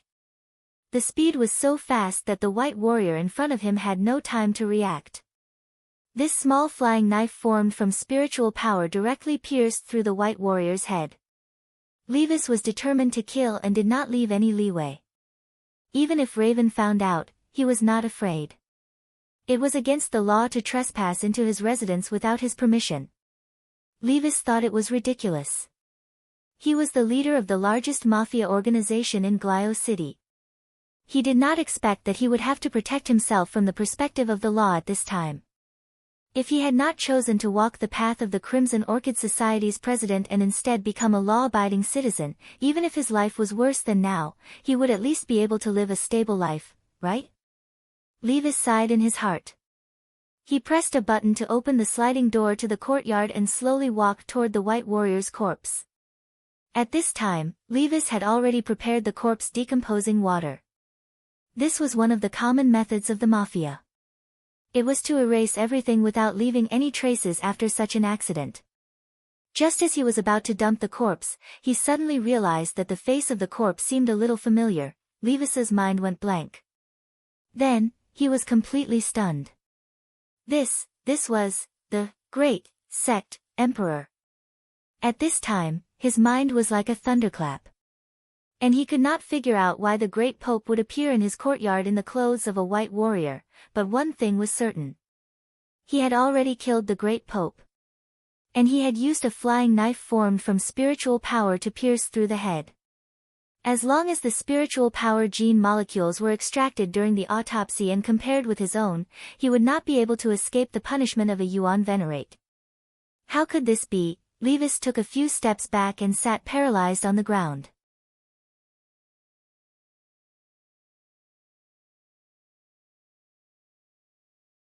Even though he had seen his fair share of spectacles, and had even threatened to kill the worst old man in the church, Levis's mind was in a mess when the Grand Pontiff really died in front of him. He was at a loss as to what to do. There were too few people he could trust now. He could not trust the church, Lavin, Michael ACI, and the Heavenly Tao Union. They were all on the side of the great Pope. He was the weakest party, so he would not be able to frame them even if he wanted to. Moreover, his cultivation level was too low compared to the others. The key to framing someone was to make everything real. In other words, if the great Pope had died in the hands of those people, it would be very easy for them to frame him. However, it was simply unrealistic for him to turn the tables and shift the blame. What to do? At this time, only these 3 words were left in Levis's mind. He also did not know what to do. After sitting in a daze for a while, Levis could only think of one solution. That was to use the corpse of the great Pope as a proof of allegiance and form an alliance with the Huagua Water Curtain Group and the Battle Sect. But the other party might not be willing to accept such a cooperation. Because once the 2 parties were connected, the death of the great Pope would directly become a huge diplomatic problem between the cultivation countries. You're tuning in to the Blissful Bookshelf YouTube channel. We're so grateful for your support, and don't forget to subscribe to join us on this incredible journey through captivating stories. Your generosity through donations truly makes a world of difference, as it's the primary source of revenue that allows me to expand and enhance this channel for you. Thank you from the bottom of my heart for being a part of this adventure.